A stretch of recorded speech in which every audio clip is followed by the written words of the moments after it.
Welcome to Lovely Leo's channel. I am your host, Lovely Leo. Baby, let's jump right into this, baby. I couldn't even wait till the sunlight to drop this video, honey. I took a nap as soon as I got off work. And so I'm just now seeing the videos that Tasha K dropped. Now I haven't been over to see the interview that Storm Monroe did in the video Conscious TV drop. I haven't been over there to watch that because baby, everybody was live. You got Conscious TV was live. Armand Wiggins was live. You got Tasha K was live. Larry Reid, child. You had shit. Who else was live? Who else was over there? Storm Monroe. So it's been a whole damn baby. I couldn't watch all these goddamn videos. I said, let me go to Tasha K and watch her first, baby. Them other sissies, I'm gonna put them on the back burner. And I'll watch them hoes later. Cause all them sissies and they frolic around each other and they gonna have each other back. So I said I just watch they bullshit later. Really ain't probably even finna go over there and watch they shit for real. But when I say Tasha K done drop some heat, baby, let me tell y'all, listening to Larry Reid try to explain himself away. When you're not being honest about something, it's like you stumble over your words. You're all over the place. Nothing's adding up. And that's how I know Larry Reid is lying. I listened to everything that man said on that recording. I mean, I'm listening, I'm taking it all in. And what it sounds like to me is Larry Reid preyed on the vulnerable. That's exactly what he did. He used his status in the church to prey on vulnerable young boys that was probably just trying to find theirself. Daddy wasn't in their life. Mother probably going through hard times, hardships. And so they're just trying to find themselves in trying to be accepted and loved. And I believe Larry Reid used his position of power to take advantage of the weak, including females. I'm gonna let y'all listen to the recording, but it's really sad that these young boys were preyed on, and even the women at the church. It seems like to me, Larry, whenever he got close to a young boy, if they had any kind of females in their lives, Larry wanted them out the picture, or he would befriend the wife or the girlfriend or whoever the guy was dating at the time or seeing that was close to. He'll befriend the girl. See, that's a tactic. Just like when hoes are in relationships, baby, y'all gonna make me go on tangent after tangent, baby. I knew a guy that was married to a woman, right? And the woman had a best friend. It was a female. Well, I wouldn't say she was a best friend. I guess she was just a friend. Baby, so I'm just gonna say the guy's name starts with a W, right? And his wife, right? The wife ended up leaving W for her friend husband. So her friend man and her got together, and baby, they are now married. So sometimes people will befriend you for ulterior motives. Remember they said, keep your friends close and your enemies closer. I believe that's what Larry Reid did. He got close with this young boy's, at the time, girlfriend, which is now his wife. That was just to make her feel relaxed and okay and to trust him. That's what they do. On the back end, he trying to get in your man's asshole. But I'm gonna let this play because this video is kind of long, and I can see right through everything that Larry Reid is saying. Your story is not adding up, sir, ma'am, sir, slash ma'am. Your story is not adding up. You're all over the place. And then I had no idea that his ex-wife was uh baby, honey, I didn't even know his ex-wife went that way too. Like she like women allegedly. Baby, it's just a whole goddamn a homophobic a homo baby. I can't even think of the damn word. All y'all some goddamn Jezebels. All y'all are just oh baby. It's just that spirit of that homosexuality just run. Oh baby, oh baby. I don't know what kind of church this is that y'all attend, baby. I don't know what's going on with you people. I just do not understand this for the life of me.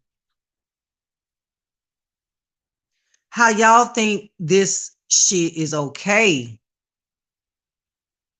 Pastors taking advantage of little kids, wife gay on the back end, she fucking hoes, her nigga fucking niggas. What in the hell in the blasphemy is going on in that church? That shit need to be burned to the damn ground. Child, any woman that's straight and is a member of that church, baby, y'all women, ooh, I'm trying not to go in on y'all. Oh, I'm trying not to go on y'all, but black women, y'all have got to do better. Y'all have got to do better. Why do so many of y'all let these men manipulate y'all so bad? Are y'all self-esteems that fucking low? What happened to y'all as a child? Baby. And I'm mad at black women because black women are the main ones supporting him. How can y'all support this homosexual ass pastor? How? And you women that's marrying Larry Reid and letting him penetrate y'all, how? He couldn't even pay me enough amount of money to lay down with him. How are y'all laying down with this man knowing he done been with men?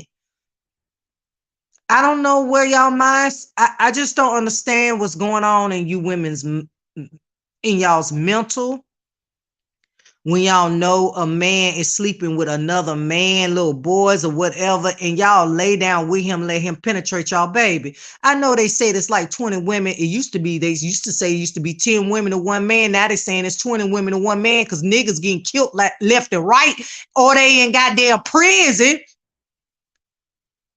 So, baby, it's a free for all. Men having women galore because there's way more black women than black men out here. And that's a fact because black men are getting killed daily or in jail.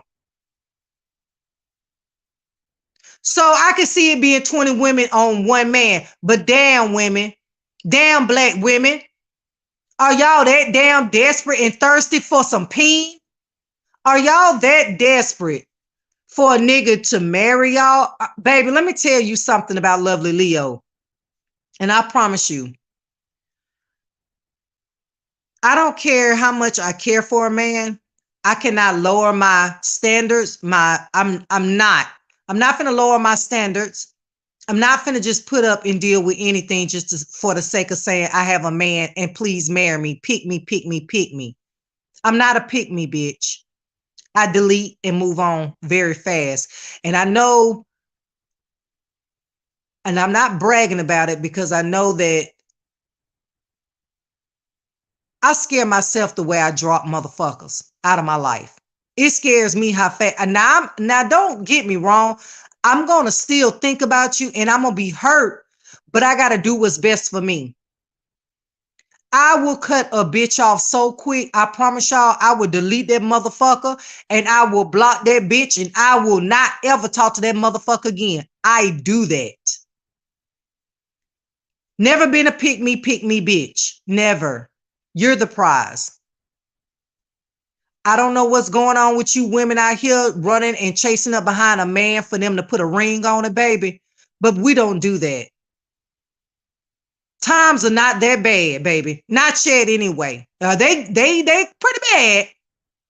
But baby, I came in this world alone and I'm okay of dying alone for the sake of my sanity and my self-respect. There's certain things I would just not allow you to do to me. I'm okay with being alone if I don't find that right person for me. I'm okay with that. Because guess what? I don't have to have a man to validate me. And I don't have to have a man with me to feel loved. I love myself first. Man come next. So it's ridiculous how, and I know Black women, we've been through a lot. Lord knows we've been abused and misused and every goddamn thing from everybody, from every race. But it times has not gotten that bad where you just have to settle for these gay ass niggas or these bullshit ass niggas that's beating on y'all and cheating on y'all. I am sorry. My self-dignity means a whole lot more to me. Fuck a man and fuck a goddamn dick for that matter. Like I told y'all before, you can go to the goddamn toy store and go buy you one and be just as happy. But I'm going to let this recording play because it's a hot ass mess. If you coming in, drop a comment. Let me know you're here. And baby, go get your baby. This is some tea for your ass right here. Now, if you can't see through this bullshit, I don't know what to tell you. If you can't see through this bullshit, then maybe you're one of the ones that's easily be manipulated. You one of the weak-minded ones that Larry Reid, you the type that Larry Reid takes advantage of and these other niggas out here. Because I can see right through the bullshit. The story is not adding up, sir. Your story's not adding up, sir. It's not. Now, without any further ado, let's get right into it. Form. This is purity. This is, look, transparency. This is what it looks like. Go ahead and roll that audio.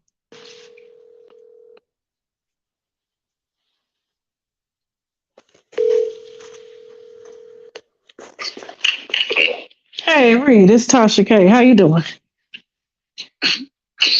Hello, Tasha. How are you? Fantastic. Up working late. You got a few minutes for me? Yeah, what's up? Okay. So I know a lot has transpired on the internet. And I know you were upset about the bishop stuff and everything like that. But even though you and I would probably never, I guess, communicate again, like as far as like on a friendship level, there is something I want to talk to you about. Okay. So I was contacted by some of the alleged accusers. All right. And because I had a relationship with you, I think it's only fair that you get to speak on it or talk about it if you want to. And it's not fair for me to put out or attempt to do a story because I haven't done it yet without you speaking on it, like, or given the opportunity to speak on it, because that's what any platform would do. So I'm trying to remain like non-biased in this situation because I did know you. I still know you, but I'm considering taking the story, but I can't take the story if you don't agree to talk about it because it's one-sided. Mhm. What do you think about that? Well, the only accuser that when somebody that accused me of something that was a crime was the person that I've already filed a lawsuit against. There's three other people though. I don't know who they. I don't know who what that is. Yeah. I don't know So who that could be at all. you sure? I can't speak on something. I don't even know who the people are. Well, what about speaking on the one accuser that you filed a lawsuit against? Well, now I won't speak on any of that because it's not true. And if I speak on it, I'm going to publicize it. And ain't But none I of it think true. you've been on platforms before. Didn't you speak on like conscious platform and you had kind of made comment about it? I never have. There's no footage of that because I never done it. Really? Never ever. Not even as it relates to that dude. I never have. Because it's a complete lie. What if I told you the reason I'm considering taking the story is because there are some receipts that seem pretty solid? It's impossible. You sure? People accuse. I'm 100%. You know I'm calling you, like I'm calling you because like listen, like I don't have anything against you. You understand what I'm saying? Like there's me and you have had our differences. People accusing me of what? Uh, sure. Oh, that is crazy. That is made up. Whatever receipts they gave me, they made it up. That is stupid. So I guess what I'm calling to ask. So if I decide to take the story, you are not going to sit down and address it. I'm not gonna what? You're not going to agree to sit down with me and address it. Because it's not even true. Why am I going to sit down and talk about something that's not true and publicize? I'm just going to let my lawyers handle it. But you know, okay, so here's the thing. You know me, right? You know, molestation is, me and you have talked a lot about our past traumas and the things that we've gone through, right? Yeah. And so if I'm calling you as somebody that know you and have known you, and yeah, we've had our differences publicly, but it had nothing to do with this, right? And if I say to you, I have receipts that are vetted, you don't want the opportunity to speak on that if I decide to go forward with the story, is what you're saying. You're just gonna let it go. Yeah, because I know myself and I know my past. I know what I've done, my present. There is no receipt of me doing anything to anybody, especially underage. Okay. At all. It's something that somebody make up. And the only person who ever was close to me enough to make up a lie is the one that I'm suing. So anybody else is totally making something up. 100%. So you're saying the receipts are made up, is what you're saying. That is your, Absolutely. and it's nothing that you put out there or you said or you wrote. You didn't do it. Now people have been taking what I say and spicing stuff on my platform. But I'm very transparent. But that I have never ever, like that dude is saying to the courts, forcibly fondling or whatever else he did. Never ever happened. So any receipt that you'll be using will be a lie. You sure? Because it never happened. I'm 100% sure. Like I want you to think right now because my name, like I'm Latasha Kibi. You knew me as Latasha Kibi. You know me as Tasha K, right? Mm-hmm. And what I have, I wish that these women in this chat would stop asking, is he gay? What the fuck do y'all think? If y'all have to ask that question, you're stupid. If you have to sit up there and ask somebody else, is Larry Reid still you know what? Then goddamn it, you a weak-minded, dumb ass fool. And it be the ones like that get taken advantage of.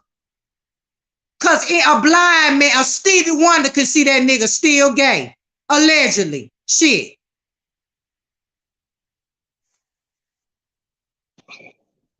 I just want to be clear that you're saying that you didn't put this out there. Uh-uh. Well, that don't make sense. That makes no sense. It doesn't make sense, but here's the thing. But here's the thing. To you, it may not make sense. But I'm trying to tell you, if I'm calling you Larry, and I'm calling you as Tasha, I'm calling you as somebody that's known you, that's been to your house, and I'm telling you, I ain't got nothing against you, Larry. Nothing at all. I ain't spoke on you. Nothing. Listen to what you're saying. Okay. You're telling me you have a receipt of something that I put out. Mm-hmm. I wouldn't know if I put out something. If somebody said that I molested them. Mm-hmm. How in the hell? And that's vague. What is it they're putting out? What are they saying? I mean, it's Well, why Larry Reid is saying that is because in his mind, what he did with that young boy, he felt like it was consensual. That's why he keeps throwing that out there that it's false that he molested somebody. Because in his mind, it was consensual. He didn't take it, but the guy gave it away. Well, how could it be consensual if he was underage? You ever heard of statutory rape, Larry Reid? That's just like a 13-year-old sleep with a damn 30-year-old. And she is 13, not knowing any better. And she willingly sleeps with a 30-year-old. Well, guess what? That's against the law. It's called statutory rape. So that's why Larry keeps throwing it out there that he didn't molest him, that he didn't rape anyone, because in his mind, he feel like the guy participated, and so it was consensual. Wrong. He can't consent if he's underage. You shouldn't even want him to consent if he's underage. You apologize. You apologize to them for doing it, oh Jesus. and you wrote it. And you wrote it. And then never. If I were you, here's the thing. Here's what I would say to you. I haven't decided whether or not I was going to take the story or not. I'm not. And so Larry Reid is involved with all these females at the church because they were basically beards. The women that he was engaging with in these churches, they were beards.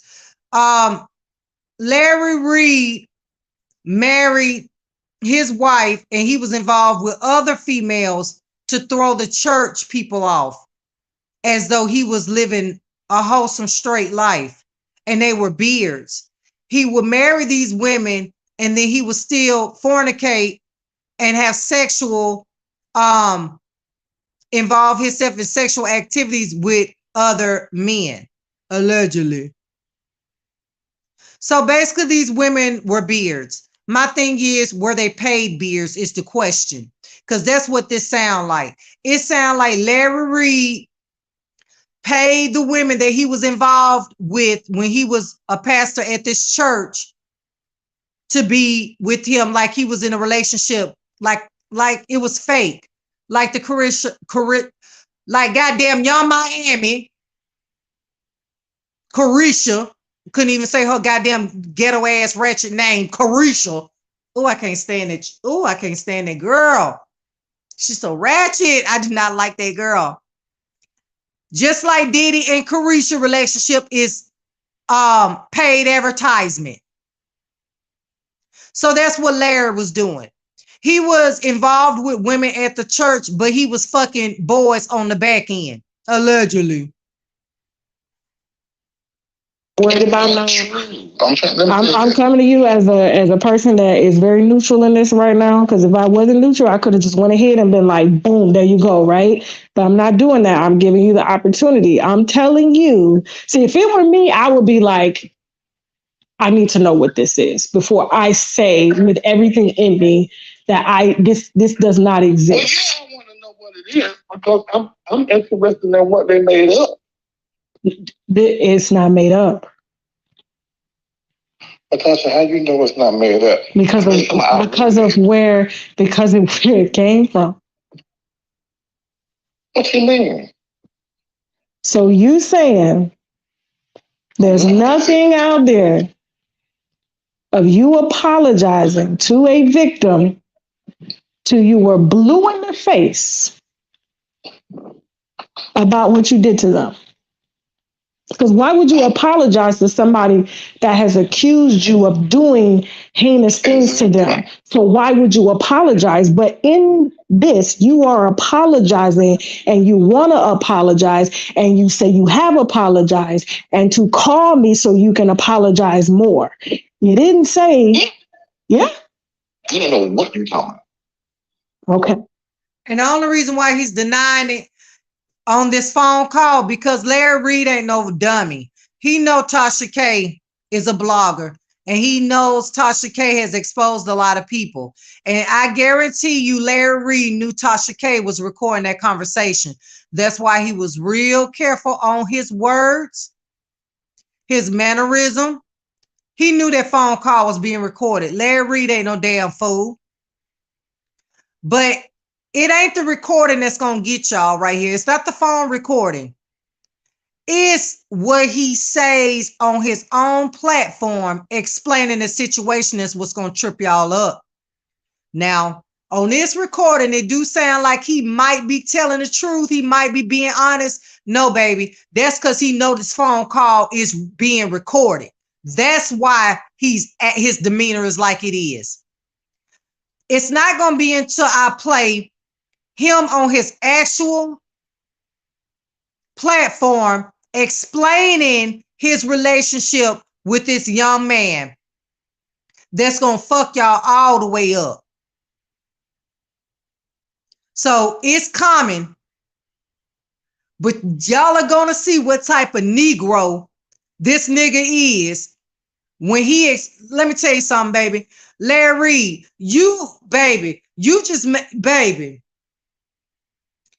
when explaining yourself away like you did made you look even more guilty because your story did not make sense. I don't know if you prepped before this, before you went live and explained this story, baby. You should have rehearsed your lies. I rehearsed my lies 1,000 times. That's what the fuck you should have did. Because you were all over the place with that story. It didn't make any sense. And you kept reiterating that the young boy was 17. And the reason why he kept repeating that is because 17 is a legal age to sleep with whoever you want to sleep with. That's why he kept reiterating 17. You have to pay attention to that.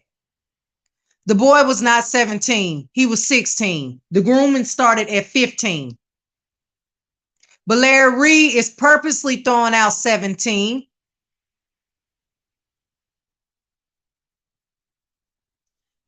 He's purposely throwing out 17 to throw y'all off. Even if he was 17, you were a grown ass man.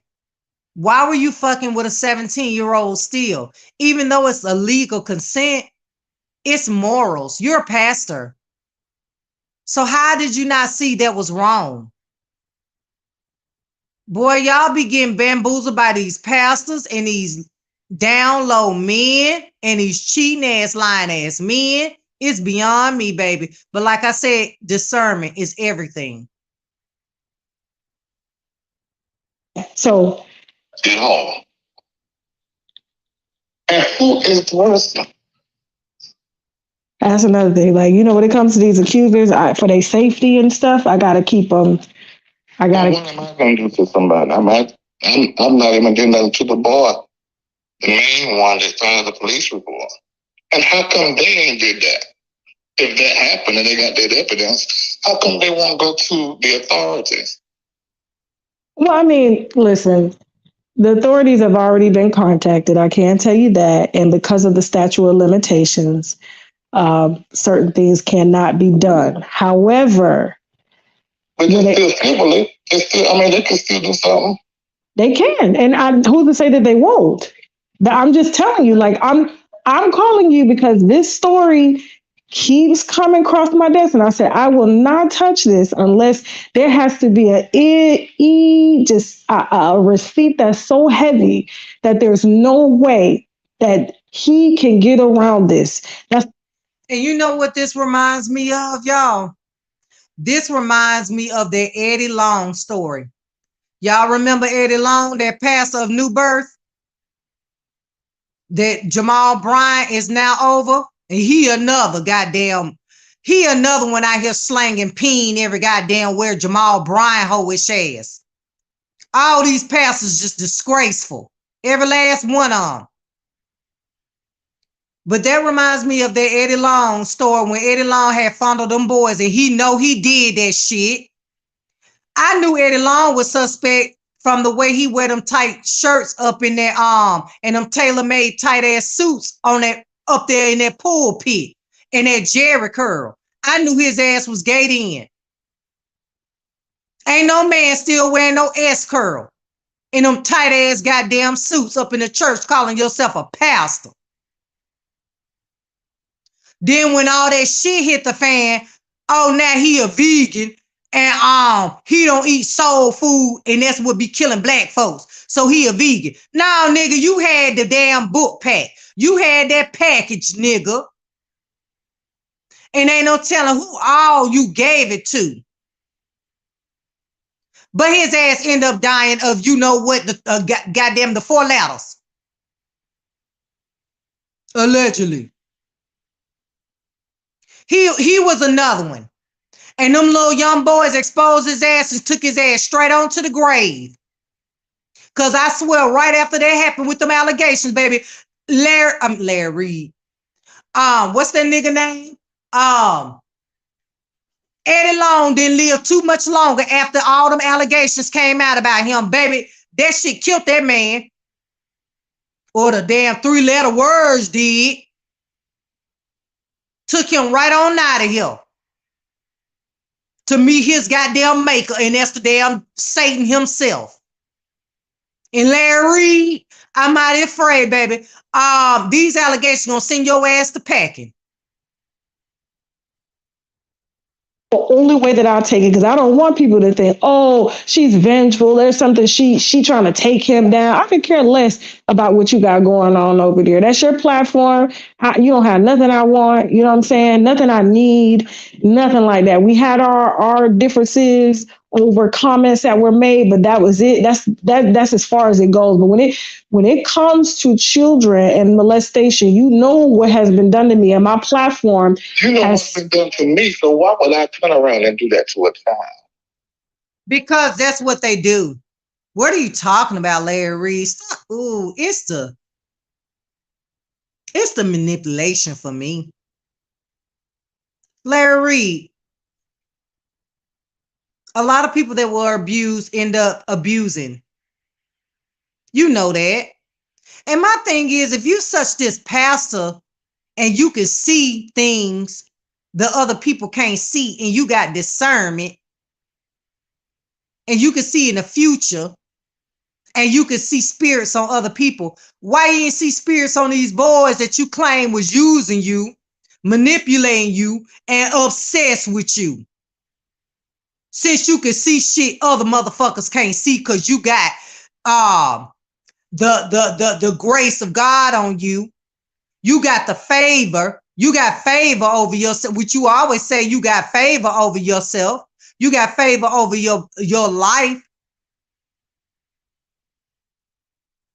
how you didn't see that? Just like a psychic could tell everybody else their goddamn future and shit, but the bitch can't see her own goddamn future. Get that the fuck out of here. I don't know, and that's why I'm calling to talk. And what child has been around me as a grown man? There ain't no child been around me as no grown man. Okay, so I guess I'm taking this as your official decline. If I were to take the story, you are declining to sit down and address it. Not only that, am I declining to address, I'm telling you it's not the truth.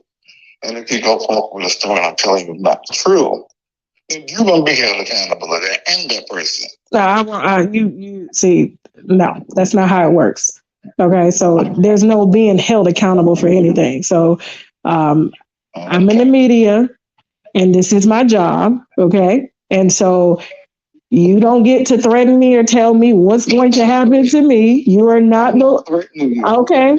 I'm just saying too. I called you respectfully. Okay, nobody's going to be held accountable for anything. I told you, there's a receipt out there of you apologizing. Yes, for doing the things that the person said that you did to them, and you're saying to me that it's made up, and I'm telling you that it's not made up because it came from you. But how do you know it come from me? Because it came from you, and I'm not even going to tell you where it came from, but I can tell you right now. It came from you.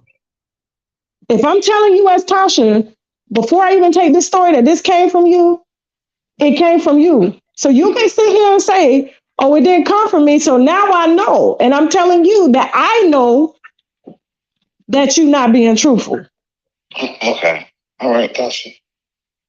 So I'm giving you the opportunity to address it.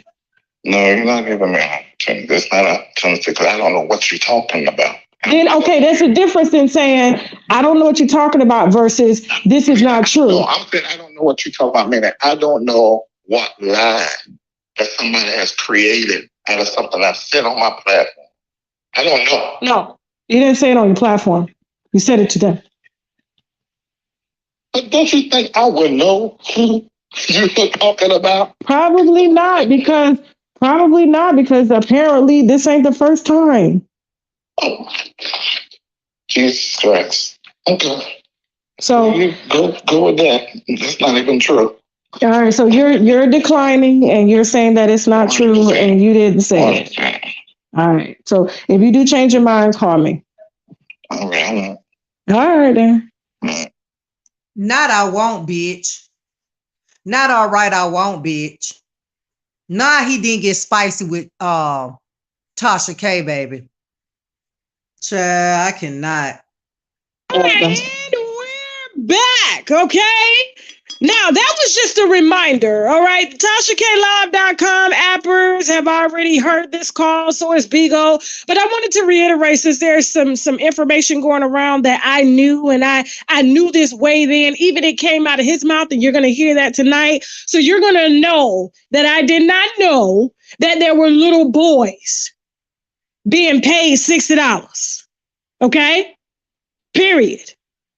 And also, he denied apologizing that he was blue in the face. And to those of y'all that are asking about the police report, there's already been a police report filed since 2017. But you know what's great is that he said that nothing ever happened. Nothing ever happened is what he said. Y'all better stay here and listen to all of this audio that took place on Monday, the same day as our live stream with Levontre Andrews on YouTube. And this man sat for 4.5 hours crying on Patreon with his team and with his members about what he did to Levontre Adams. Here, Andrews, here's the audio. Enjoy. When it comes to certain things, you have to address. And I had said that to the pastors that I was covering this stuff when it became public. I said, now it become public. I said, not always you need to address, but 9 times out of 10 you need to. But when it comes to certain things, your silence can make you look guilty. And somebody said, sue her like Cardi B did. We're going to look at as I'm all for suing I spent $250,000 in the courts to own that first vlogger that started all of this in December 2019. But So in other words, what Larry Reid trying to say is he's not gonna sue Tasha K, but he sued the accuser. The reason why he sued the accuser is because he knew that boy had a leg to stand on, and he was afraid that the story would get out.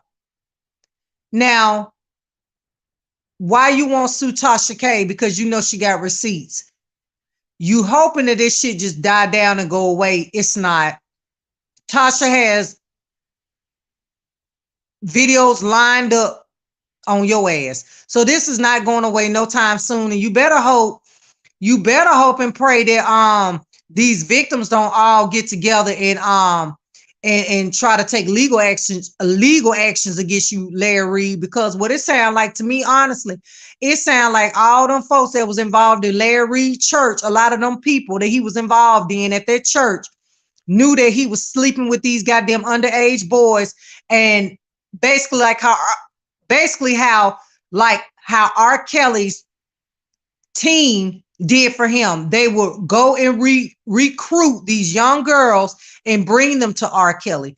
And that's what it sounds like was going on up in that church. It sounds like the gay males that was up in that church, the older men were introducing you to the baby. Oh, this is just a mess. Baby, this is sickening. This is sickening. remember, when I kicked Levontre Andrews and his wife Ashley Andrews out of my properties, it was like a couple of months later, maybe a few months later, we began to hear this rumor. They were in the Greensboro, Winston-Salem area in North Carolina, and we were in Raleigh, Durham.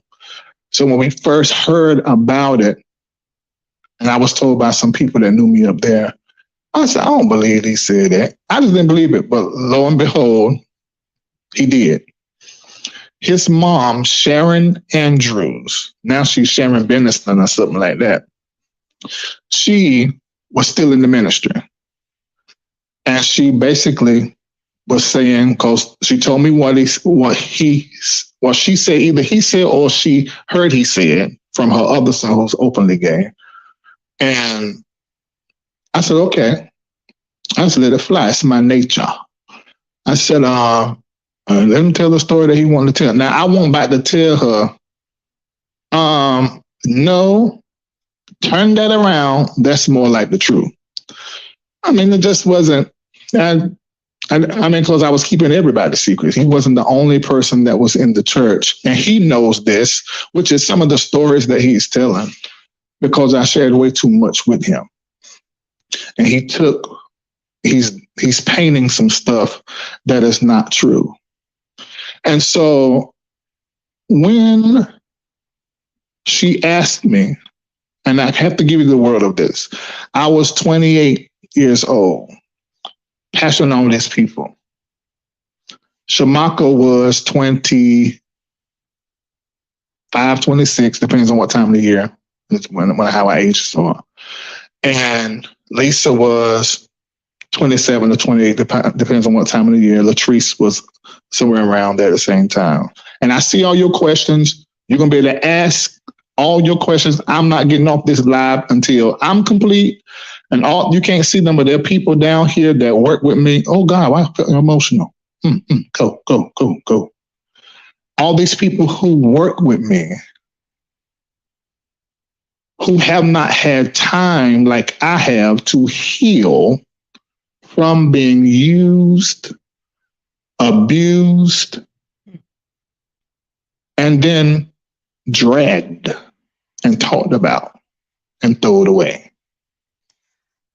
It's really sad how he has flipped this whole thing around to he's the victim, and this is exactly what they do.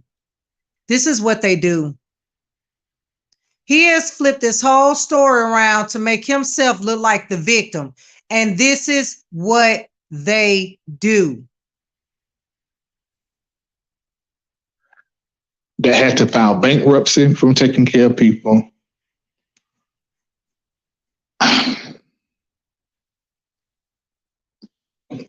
Let me do a couple of swallows. I, Yeah, let you do a couple of swallows. You good at swallowing, nigga. My thing is, how good is your reflex? Your goddamn child, baby, let me not do that. Larry, how good is your gag reflex? Cause the way you sound and spit and all this saliva and all this lisping with your damn lips and teeth, it sounds like your gag reflexes is through the goddamn roof. I bet you could swallow a whole watermelon without gagging. Unbelievable. Baby, that mouth got a lot of spit coming out of it. All I hear is a whole bunch of goddamn spit when you talking. So, baby, they let me know that you probably, baby, you probably can suck a mean ass cucumber. Yick. Baby, I can't. I just cannot. Just listen to him talk make me want to gag. It just sounds like he just got a whole bunch of spit in his mouth and he just ready to go that. Child, don't let me get started. because I sort of feel like there's a part of that that is my fault. In the spit that, okay. But it's been a lot and we just kept it because that's what we do. So we're going to get it all out tonight. Why so many of y'all crying? Stop. I can see y'all. Oh, you can see them crying through the goddamn internet. If you can see motherfuckers crying through the internet, if you can see like that and you got that gift, then why you didn't see through that you was doing wrong when you was fucking around with these goddamn boys? Now you can see the light at the end of the damn tunnel. Now you can see over the goddamn rainbow. But you couldn't, goddamn it, when you was out here sleeping with all these goddamn young boys, allegedly. Child, please. Baby, gone.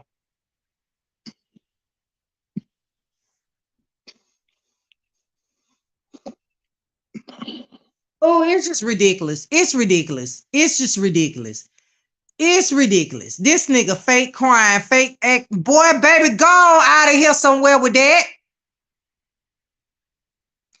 This is how he suckers, y'all. And I'm going to keep saying this because women are the most vulnerable. Black women. They know black women are the most vulnerable. We've been used, abused. We've been through a lot. So we love hard. And we want to see the good in everybody. Black women, we can see the good in anybody. And people take advantage of that with us. We have got to stop letting these men take advantage of our vulnerability. Ladies, you got to take your power back, or this is going to continue to keep happening to y'all in these churches and everywhere else.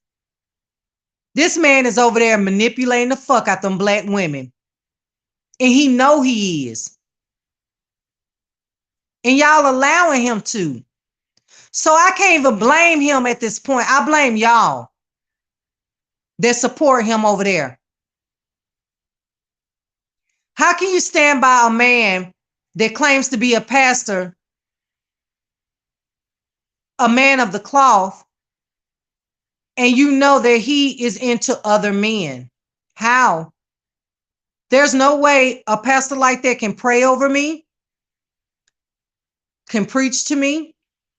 I don't want to hear, no. I don't want to hear nothing coming out your mouth pertaining to the Lord. I'm sorry. And you still fornicating with other men out here. No. You're not gonna pray that spirit over me.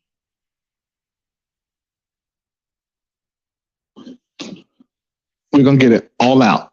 And this is the beginning of the close. Sit with the pain and you let it go. Okay? Can y'all stop? Oh my God. I got to get. And this nigga ain't gay. And this nigga ain't gay. Man, this nigga sounds so damn fruity. This is this whole Larry Reid situation, y'all. Because I see right through the bullshit and listening to him, it makes me dislike him even more. Even more.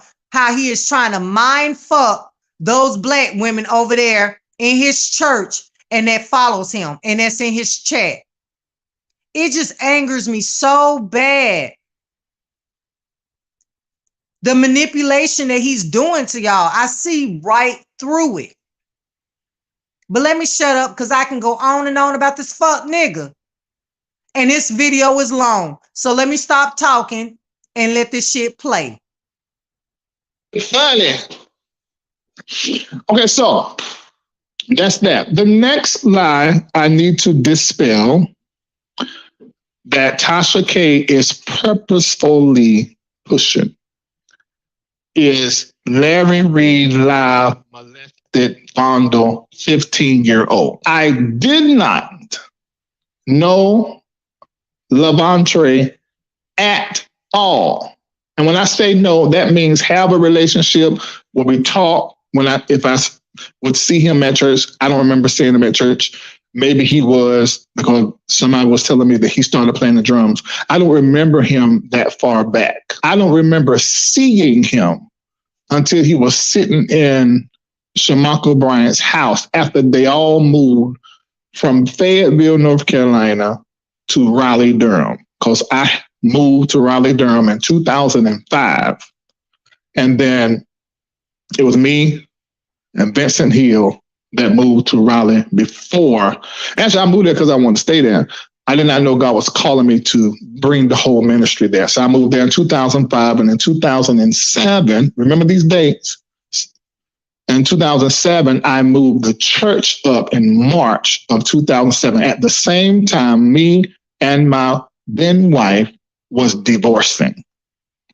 So all this story that is been told about 14 years old first, because that's what he said with the first interview. The second interview, 15 years old, he said it with Whitehead. I did not know him. And in 2005, I was living in Raleigh. He was living wherever they were. I think they were living in Rayford, North Carolina. There was no communication. I will only see the members when I drove into town. Listen to me. When I drove into town to preach. It is 100% a lie. It's provable because of leases and utility. So anyway, another lie is, I'm talking about already. 14, I did not know him. 15, I did not know him at all. I did not see him until in the year 2007. When I say see, I mean I did not see him. That's normal for me. In fact, there are probably so many people with that testimony that was in my ministry. I just did not. What is that? No, that's not true. That was work that he would come to my house and do, which was nothing. I basically was giving him that $60 because he didn't have a skill set outside of playing drums that he could do for me. I was helping him because you got to remember, this guy was very close to me in Shamako. So we our boundaries wasn't good. The moment we recognized that we were being replaced in his mind from a father that was not there, and in his words, a mother that was not there. That was the word. So you took advantage of the vulnerable and weak. Let's just call a spade a spade. You took advantage of the vulnerable and weak. You knew this boy was lost out here. He was having issues with his mom for whatever. She would explain what was going on then, but he didn't have a father figure in his life, and you saw someone you could easily take advantage of and manipulate. That's basically what it was. A lot of abusers, that's what they do. They give you gifts and they give you money. That's what they do. And $60 to him might have been a lot. I mean, for a 15-year-old boy, $60 is a lot. So you were paying him. You wanted him to get so comfortable and dependent on you where you can take advantage of him. And that's what you did. And that's what most abusers do. That's what they do. They gift you. They spend money on you. They make you feel like you're special. So you can begin to trust them and you'll feel comfortable with doing sexual acts with them. That's what they do. That's their MO. Of him and his brother, called I did have a relationship with his brother in 2007 via social media. We were sort of like picking up where she left off and the father was not there. But that don't work no more on me. So that's that. So let me put this up so you can look at the timeline so you can understand that this is very strategic. They know I did not know Levantre at 15 years old. Okay. 2004, he was 14. In the first interview he had, oh Lord, I didn't know his name was in here. I don't like saying his name. He claimed he was molested at a particular home, 3216 Lustig Drive, Raleigh, North Carolina. That house won't even in existence. 2005, he was 15. Now remember, his birthday is October 1990. So he doesn't become this age. How in the hell do you remember how in the hell do you recall that boy's birthday? How? Like, I don't know. That's weird to me. That's weird how he can sit up there and give you details, so many details on these boys. Y'all have to peep that too. He knows so much about them. So it had to become some kind of personal relationship you had with them besides them just living. First of all, what grown ass man, pastor, gonna sit up there and invite all these little boys to come stay with him?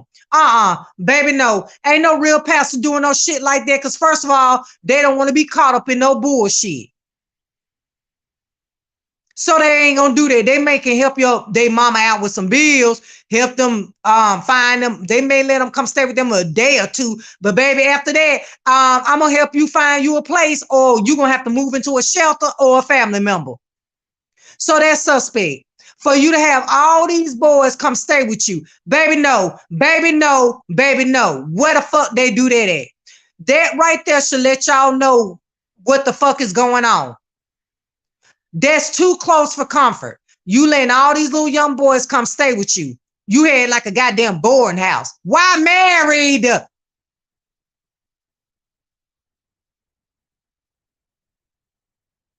While married. So I guess Larry Reid was doing his own damn thing behind closed doors, and his wife was over there eating cooch behind closed doors. Y'all some wee. Wee. In October. Second interview, he said he was 15. This is the interview with Bishop Whitehead. In 2005, he said he was 15, and he was, but he didn't say that he had a year wrong because he said that's when the molestation started in 3216. The house was not built. I closed on that house later in October, moved into it the next month. So he would be 16 after I moved into the house, and he will stay 16 until October of the next year. It was the next year, and that year he was 17, but it's after October. So what does it matter if he was 15, 16, or 17, sir, ma'am? So does that make it any better, Negro? I'm confused. So him being 17 makes it better? Nigga, you was still way older than him. You still was dirty and you was wrong for doing it. I don't give a fuck if he was. I don't give a fuck if the bitch was 18. You was a pastor, a married man. What the fuck are you doing? It's wrong no matter how you look at the shit. But see, these are the kind of pastors y'all black women worship. These the kind of pastors y'all black women pay their damn car notes and their house notes. These the kind of goddamn pastors who y'all trust with y'all kids. But okay. Is when I saw him. And let me explain the saw him when I say that. I would just come around. Shamako was the go-to when it came to the members. And then Latrice, and it went on and on. Now, me and Lisa was pretty separated from the members. We were like, you know how black churches is. They were like pastor and first lady and the child when they had one at the time. But and I was preaching or however, but it was really Mako and Latrice who were like the main touch points in the ministry. So I went over to Mako house because it was in the same neighborhood. I went to Mako house and I walked in because his house was full. Now this is 2007, so I brought the church there in March of 2007. So Mako and them moved to that place in 2007. So this is around the summer, July, August. And me and Vincent went over to Shamako house. And when we walked in, I was speaking to everybody looking. I said, who's that? I said, what you got on? What is that? You look a mess. And talking, I said, look, you need to go with us to the mall so we get you some clothes. So we went to the mall. Now let me give you the world of this. There are so many people that meet me and in the first month met me. This is over. That met me, and in the first month, I would go to their home with Vincent Brabanier or Shamako. I remember there was this lady that wanted to come to my prayer revival. I flew her in. She stayed in another room in my house. Oh, I should have had her on because see, people didn't. Right, this is how I was. She stayed in the house with me and Vincent. And we went to the mall. I see like that. And I started shopping with because that was me. That's how I am. This is part of me still like that today, but not random people. And that's the story. So I did that. Me and Vincent took him and then dropped him back off at Shamako house. So that began him talking to me and sharing with me. And sometimes he would ask Shamako to come over to my house. So, but he ended up moving into my house the 1st of 2008. He was 17 years old. But me, being how I am, I said, this is too many people. I don't have that grace. I said, this is too many people. Vincent, we leaving. We moved out every bit of somewhere between 30 and 60 days. We were gone.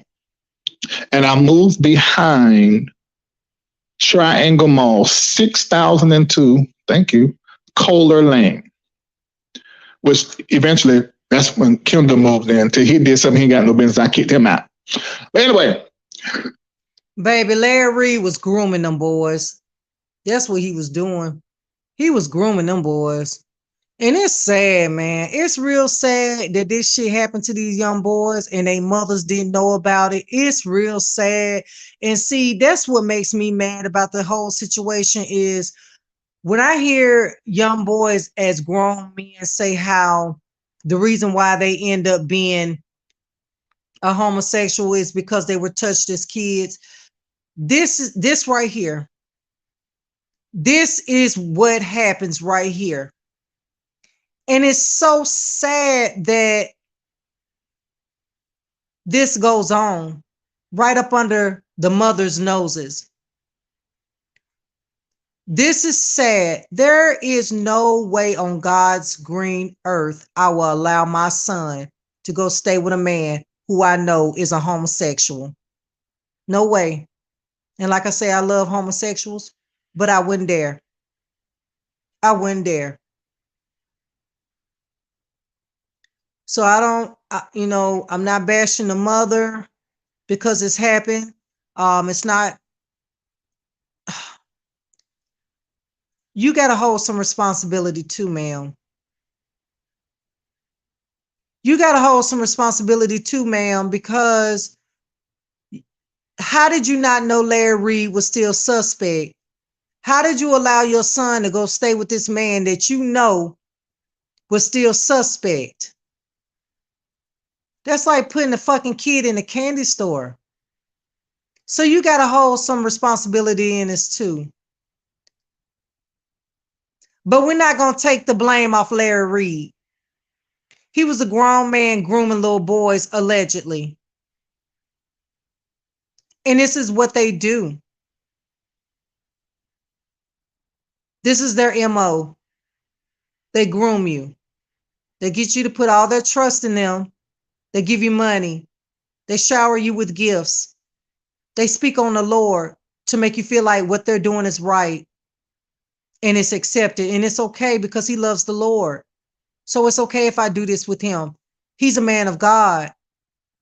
If I'm going to do it with anybody, I'd rather do it with this man because he's a man of God. My mom trusts him. He has a big church that loves him. So of course the young boy is going to trust him because he see all these other people worshiping and trusting Larry Reid. So it made it easy for Larry Reid to groom these young boys. And the same thing with R. Kelly. It's a sick world we're living in. And it's even sicker that you mothers out here allow your sons to go stay with these men. And y'all know these bitches still goddamn child. Child. I want to go in so bad on the mother right now. I really do.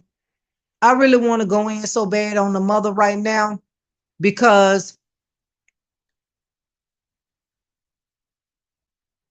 it seems like to me that guy who's accusing Larry Reid of this, it seems to me that he got to be fucked up in the head. I mean, if this happened to him as a child and he's married now, you can't tell me that that boy don't have still sensations every now and then about another man. You can't tell me he don't. You can't tell me he don't. And that's why a lot of these young boys grow up and be gay or fighting with their sexuality because Negroes like a Larry Reid take advantage of them when they're a child. If it wouldn't have never happened to them, those guys would not even be like they are. They'll be straight. Majority. But I hear so many stories of young guys coming out saying that they were touched by another male when they were young and it fucked them up in the head. And they end up turning out to be gay because they were fondled with when they were young. We have to protect our kids from predators. That's why so many young gay guys running around here now. A lot of them, if you listen to their stories, they were touched by a male when they were younger. And they'll tell you, I wasn't even looking at men in that kind of way when I was young, but it wasn't until after they were fondled with that it warped their way of thinking and their mind and made them question their sexuality and struggle with their spirit that they end up being a homosexual. And it be all because of these type of men, right? They fucking our kids up before our kids even get a chance to figure out who they are. All these motherfuckers that's doing this need to be up under the jail.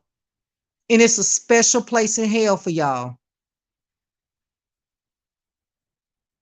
So, so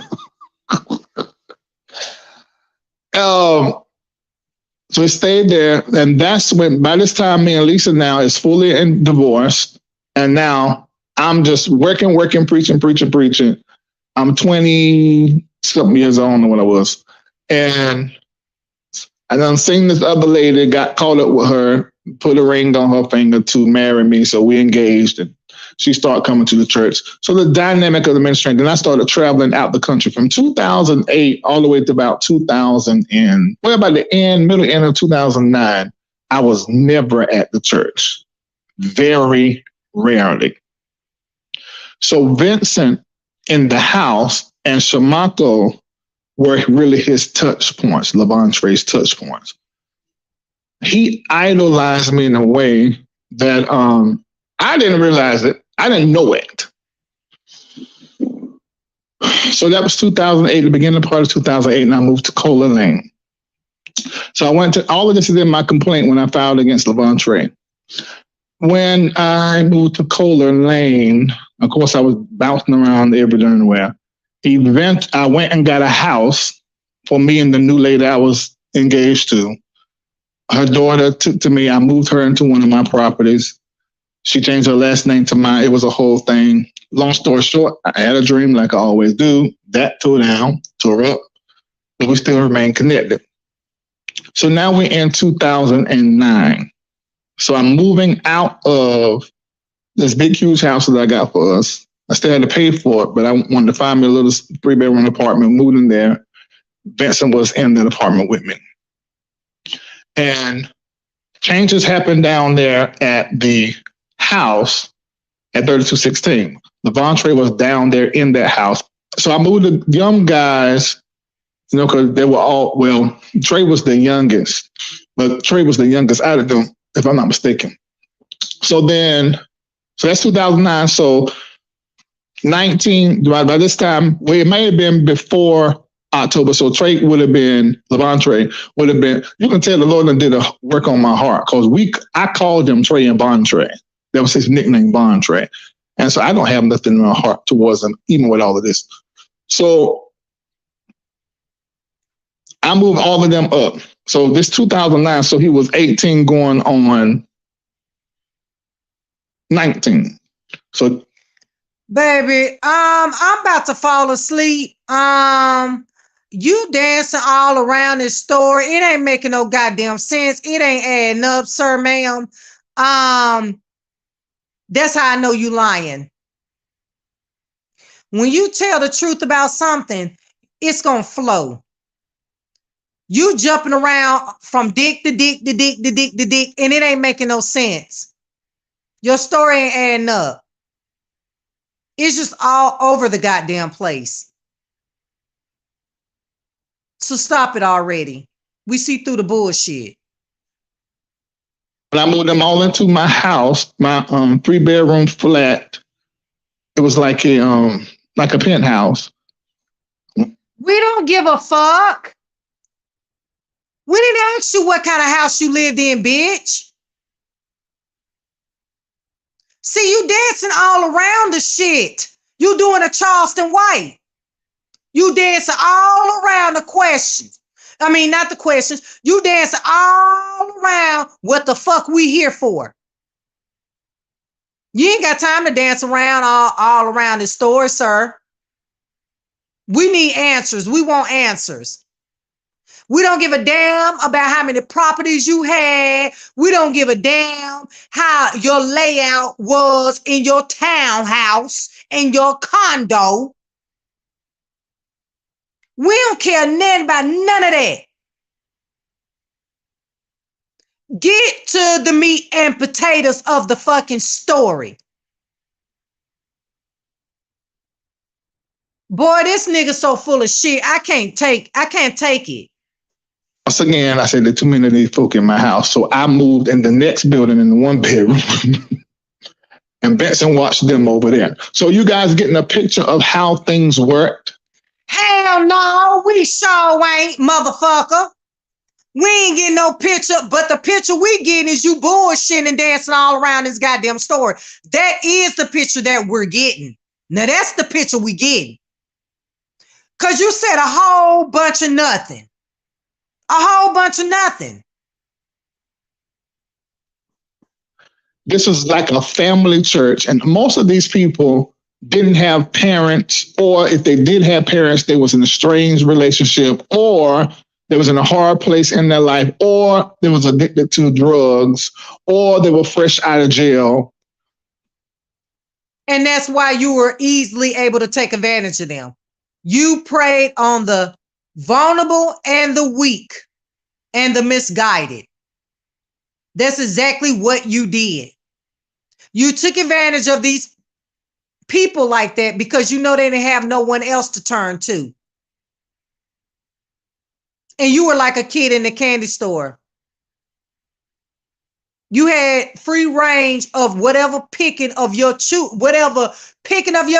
you wanted, because you knew these people were battered, been through a lot, didn't have no money, didn't have nobody, didn't have no guidance, didn't have no family, didn't have no goddamn mammy, pappy. And they were easy lick. They were easy prey. And most people like that do get taken advantage of. It's sad to say, but they do. I had murderers living in my home. I've had mentally ill people living in my home who I stories for days. But that was how I did ministry. I thought that's what Jesus did. You know, and ain't it mighty strange how Larry Reid had all these guys living with him, but it wasn't no females there? Y'all don't find that strange? That he brought in all these young boys, but the only one I ever heard him say that was living with him, and I think he said this, was the boy who the accuser that's coming out making these allegations on him, the one that Tasha K interviewed, because it's more. I think him and he's married to the girl now, but I think at the time they were just dating. I think she lived there for a minute, and then he ended up putting her out. But the majority of the people that lived with Larry were males. If that don't tell y'all something, I don't know what will.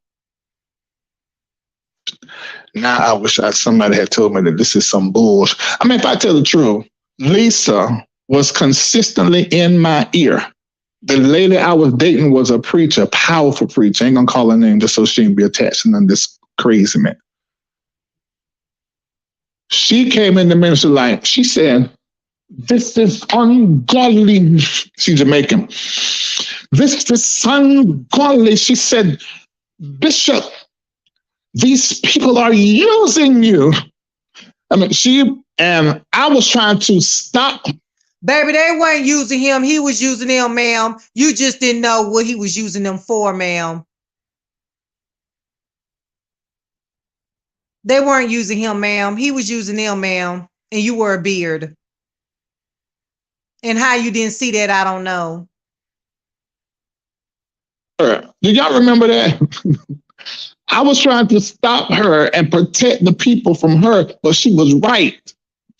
So anyway, so that's 2000. It's the popping the fucking gums for me. Baby.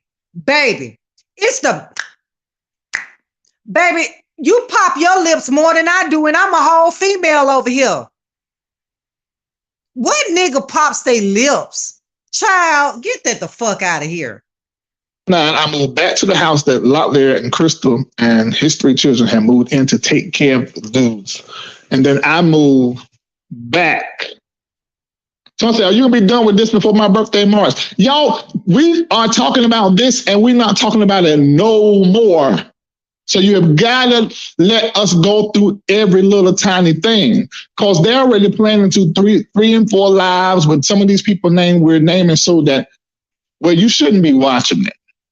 But they may be people who are in here who are part of that community. I'm like, I want to know what happened, because people just know and they can really be entertaining. So they can have all the facts. But what they are touting, I did not know him at 14 or 15, talked to him at 16, took him shopping. He moved into my house at the top of 2008. He was 17 years old then, turning 18 in October. And the reason why I'm giving you guys this, so that you can see, the reason why I called that number is so you can see the whole motive is to make me look like somebody I am not. There was a couple of situations in between all of this where Vontre was called lying in so many different ways. Taking Locklear's car in the middle of the night. Mako told me that he took Michelle Monroe's car. Is that true, Mako? No, whoever car was home, he drove their car to the store, took the car drove to the store. Yeah. He was taking them when he was supposed to be at school and stuff, right? I don't recall, but it's a lot that he was doing during that time. Yeah. Okay, I'm gonna bring y'all back. But I'm been a good pastor the best I could. When I say good, that's relative. When I look back, I was been a dumbass pastor. Mm-hmm. And long story short, I'm in London. Vincent called me, told me what he caught him doing. I said, get him out my house and call his now wife. She get her out that house over there with the ladies. I said, I'm not putting up with this no more. So this really began the beginning of me starting to recognize there was a problem in my ministry. I have coddled, I have not entitled, but I have enabled. It was a whole mess. The power of God was moving in the ministry and people's lives have been changed. But the ones that, there was a group of them, and that's really who we're talking about. There was a group of them, it just wasn't right. So I kicked them out. Now, mind you, me and Lisa are divorced at this time. She's in another church, but we're still in communication. And I'm telling her everything that is going on. She's like, what? Eventually she come back to the church, we weren't married. And let me say this, Lisa did not want to leave the church. I kicked Lisa out the church. Reid, what? Mm-hmm. Yep, sure did. That was because my then mentor, there were two of them, they were over 60 years old, that I honor my leadership. And they were saying, you got to get her out the church or God can't bring you another wife. You know, you're doing all this stuff in the ministry, power of God. Bring you another wife. Bring you another wife. Why would God bring you another wife and you don't even like women like that? What is going on? Bring you another wife. Why? So she can goddamn marry your ass and realize your ass still a homosexual and goddamn y'all divorce a year later and she move on? Because I'm confused. The reason why the relationships don't work with you and women because they realize you don't like women. How they didn't know that, I don't know. When there's women looking at you, that one of these can be your wife. You need to get her out because she's holding the children. Everybody knows your wife. They think you're still married. You can't move forward. I was like, Lisa, you just need to go somewhere else. I did. That was me. I told you I didn't do everything right, but I ain't doing no child molestation and child fondling. That's some bull. Forcibly child fondling. I did not do that. In fact, y'all hear him keep saying forcibly fondle. He keeps reiterating he didn't forcibly fondle. Basically, in other words, he's saying it was consensual. That's what he's trying to say. Nobody underage can consent to sexual activities with a grown ass person. That's against the law, sir. You can go to jail. Listen to the words that's coming out of his mouth. He's telling on himself. He keeps reiterating he didn't forcibly fondle anyone. But he don't say that he didn't have any kind of sexual relations with this young man. Well, he was a boy at the time.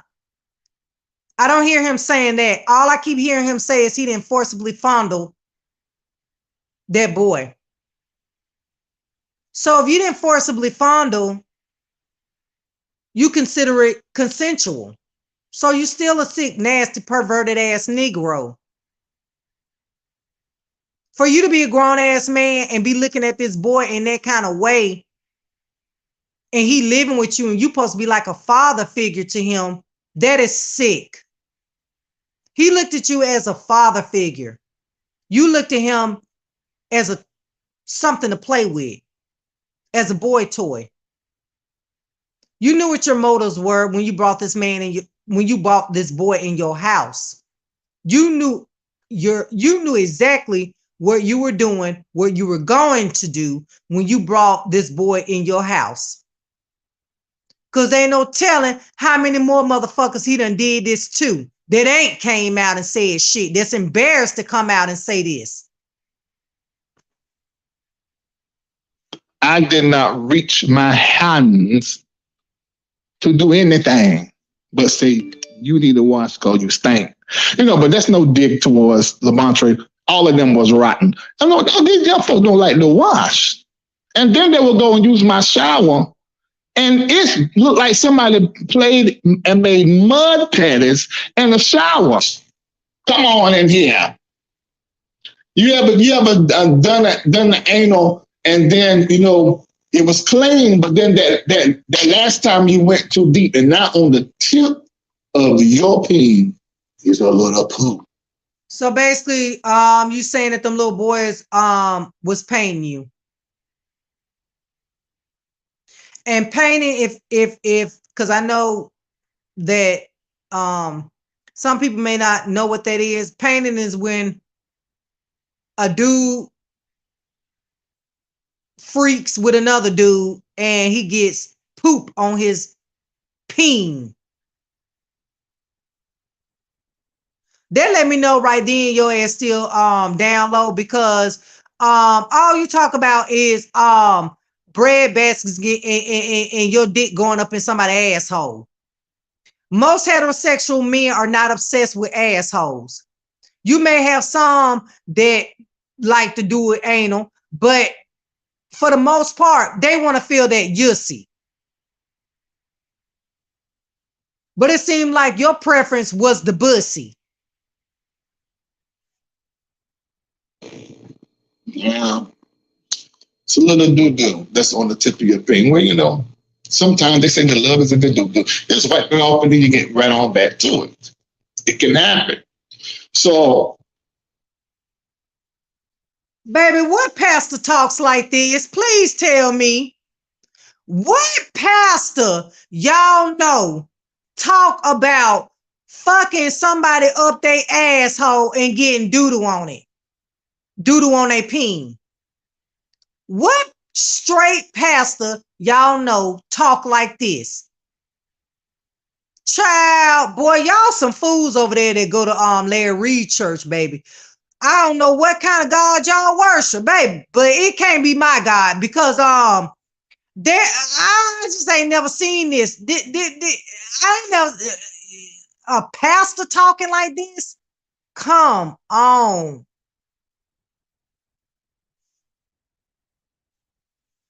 I'm sorry, when he came for them teenage boys and said that they was dirty, they would take showers in his bathroom and they would be dirty.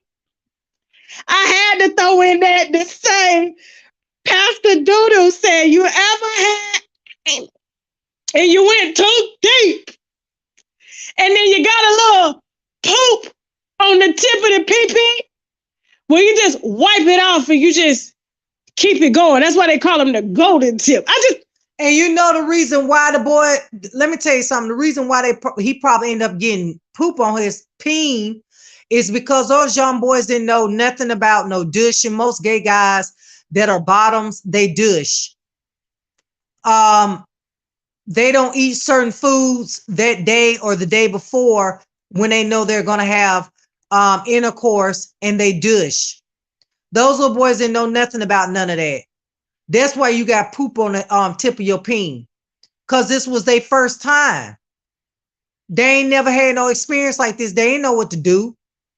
That's why you got poop on your peen. I just had to put that out there. Also, coming up, pay attention. Pay attention, it gets worse. I told you, y'all gotta stay for the end. We are not playing no games. He recorded this past Monday when we went live. He got so nervous and was choking up. Couldn't choke on no teenage peen, but he was choking up them tears.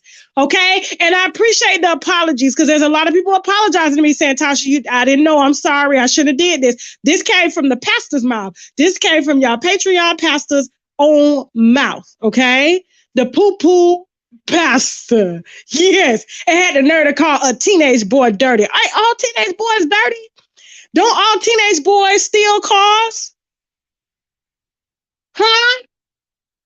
So you keep hearing him saying he kicked this wife out. He kicked this wife out the church. The bishops of the church said that he had to kick his wife out of the church so that he could find another wife. The wife is going to be talking here in a minute. And when I tell you, you are going to be floored at what he does to her and how much he embarrasses her on this live in front of everybody. Lisa, I know he getting you a boob lift. I know he getting you lipo. I know he buying you Birkin bags, girl.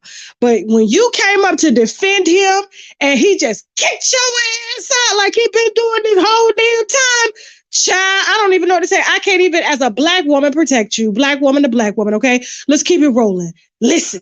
Exactly. And that's how I am over here on this channel. I'll call anybody out if you being foolish. And that's why I like Tasha K, because she ain't with the bullshit. We all about protecting black women, but when you just dumb and stupid, then it ain't no saving or helping you, hoe.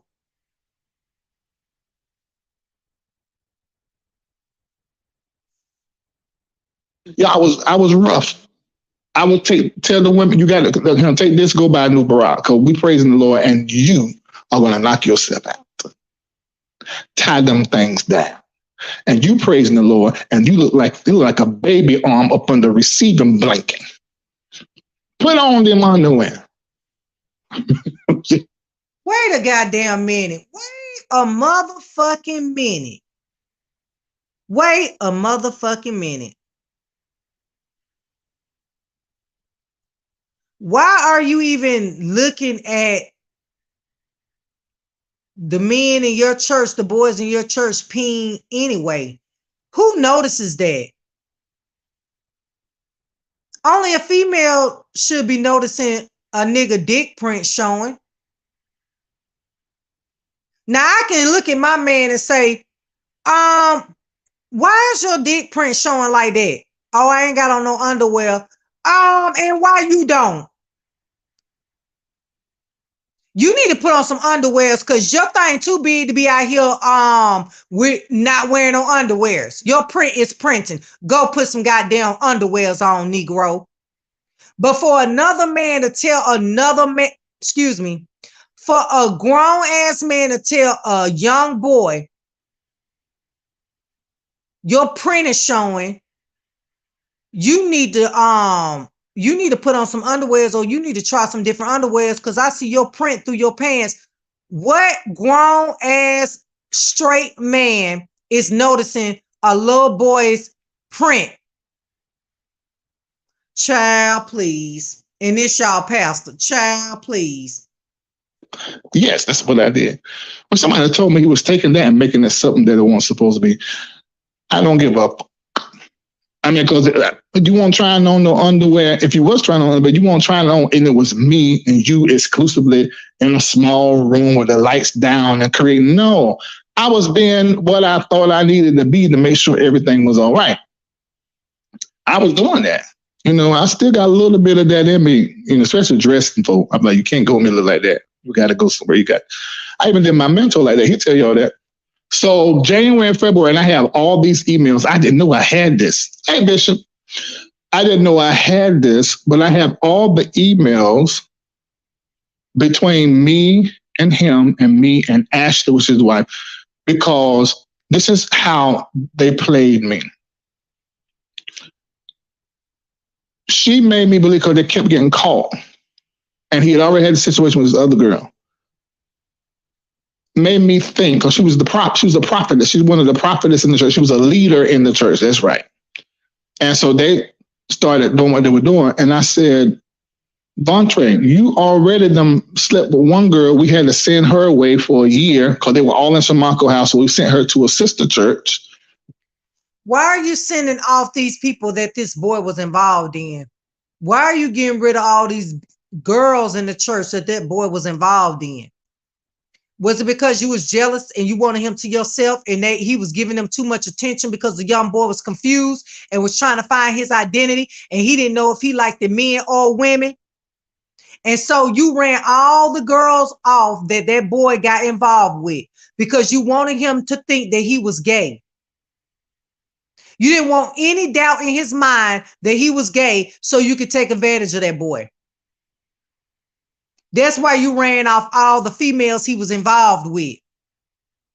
You wanted him to yourself. Just call a spade a spade. Larry Reid. Which is the church, Felicia Mama's church. That transpired. There was so much going on when I was running in that thing. I said, I'm not about to send Ashley away because now you done having sex with her. Let her be. And so Ashley, you see in the text, it was like, he's bothering me. I don't know why he's bothering me. I don't know. I don't want nothing to do with him. Because she knew I thought that Vontre was not good for her. So I didn't know that she was already caught up with him and it was tied up. She was playing me. Which there's a whole story just like Levontre connected to his wife, but that's not the situation. But it's just as layered, full of lies, and horrendous. But that's not. So months later, we heard this rumor. His mom was in the church, wanted me to take him back in. Mako was a yes for this as well. Now, don't blame Mako. He was made the way. Now, Mako is a lover, but he's a lover. He has a loving heart and love family. And he loved these people like his family. And I modeled that. And he was worse than me. Worse. So he wanted him to come back. Remember, I didn't know Vontre at 15, but Mako said he did because he was in the ministry. So they had a relationship, and then he lived in his house before he came to my house. But I wasn't connected to him. So Mako had a tie that was with him and a couple other, everybody. So when I heard his mama and Mako, and they had been talking to them because in the Greensboro area, I'm like, okay, I ain't halfway here, no way. Baby, Larry Reid, you could have kept this. Baby, you could have kept this. This just made you look even more guilty, honey. You ain't saying shit. You talking in circles. You saying a whole bunch of goddamn nothing. That's how I know you did the shit. You talking all about every goddamn thing else, but what kind of relationship you and this boy had. We don't want to hear that you love dressing people. And about this evangelist and about that a goddamn prophet. Quit trying to use God to cover your ass. Lord, forgive me for using your name and a curse word in the same sentence. You talking about everything but the matter at hand. And that's how I know you full of shit and you lying. It's fine, whatever. So then his mama tells me that he was just saying he was being emotional and there was people in his ear. Now, see, I've always been very open about my sexual palate, and I have never had a problem with it. Now, somebody told me that one of them in an interview, I don't know if it's true, was saying that I used to preach on homosexuality. I said, by this time in ministry, I had done already came to some clarity about some things. I would preach on perversion. But you're not going to find no tape. You're not going to find no CD of Larry Reid preaching on homosexuality. It's just not. You might as well preach on homosexuality. You might as well be a preacher of homosexuality. What's holding you back? Hell, you living that life. You might as well be a preacher of homosexuality. And what you preaching about perversion for, nigga, when you perverted? Child, get that the fuck out of here. Because when Joy was in the church, she should be in here with her wife. Back then, I don't even think Joy because I knew about you and the female then. It was more so about you focus on your purpose, not being in a relationship. I told you this is a homosexual church. Everybody gay, even the females.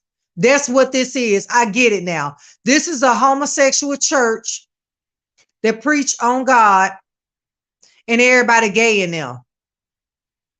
The niggas gay, the women gay. I get it now. These are the members of the church. I get it. I get it. That's why they don't have a problem with Larry Reid's lifestyle. That's why they praise and worship them, because they're one and the same. They got to have his back. They the same way. They doing the same shit. I get it now. I been knew that what that was, that kind of church. I figured it was that kind of church because the pastors I see on Larry Reid platform, you can't tell me they straight. And I figured this got to be like a homosexual church. It's got to be a church where same gender loving church. That's what this got to be for them to uphold Larry Reid's behavior. I figured that's what kind of church that was. You know, it was not your gay is going to send you to hell. Now, I was harder on same gender loving people than I was probably if the same gender loving people were active in relationship, because I did not believe in having any form of sex outside of marriage, married, gay or straight. So anyway, that's how I was. I was rough. I was rough. If any old member say, you know, I felt abused by you because you were so rough, I get that. I was rough. I'm naturally a rough person, but my daughter's birth changed me and a whole lot of other things. Now, there are three, one accuser accusing me of a crime, child molestation and forcibly fondling. Puss and breadbasket. Everybody's breadbasket, don't matter who you with. Everybody's. Y'all heard that? Puss and breadbasket is his preference. He said he don't care whose breadbasket. He made sure he stretched that out. That nigga got happy when he said breadbasket. That nigga said, I like puss. And everybody know I love breadbasket. That nigga got overly excited when he said that. So basically, you like breadbasket over puss. I get it. Okay. So you claiming that you're top and you like other niggas' asses. I don't get top from you. I get verse. I get bottom and top from you. I just don't see you being a full top. I just don't see it. But y'all see how he said puss, Yussie, and how he got overly excited when he was talking about bread baskets / buttholes. So basically, he telling y'all ladies that he like butt over Yussie. So that should tell y'all something. Any nigga that like ass over pussy, oh, any man that like booty holes over Yussie, baby, you suspect. Breadbasket don't matter who you with. Now, see, this thing, y'all know Tasha K already knew this because we were friendly. She knew the whole story. So all this reacting and can't believe lies. She knew everything. And she knew that he did not know me until he was 17 years old. Have a relationship with me until he was 17 years old. She knew it. These other people that they interviewed, I'm still not getting how you thought even 17 was okay. I'm confused. How did you even think? I don't give a damn if he was 17 and not 16. How did you still think that was okay and you was a grown ass man? He still was a child. He still was a child at 17, sir, ma'am.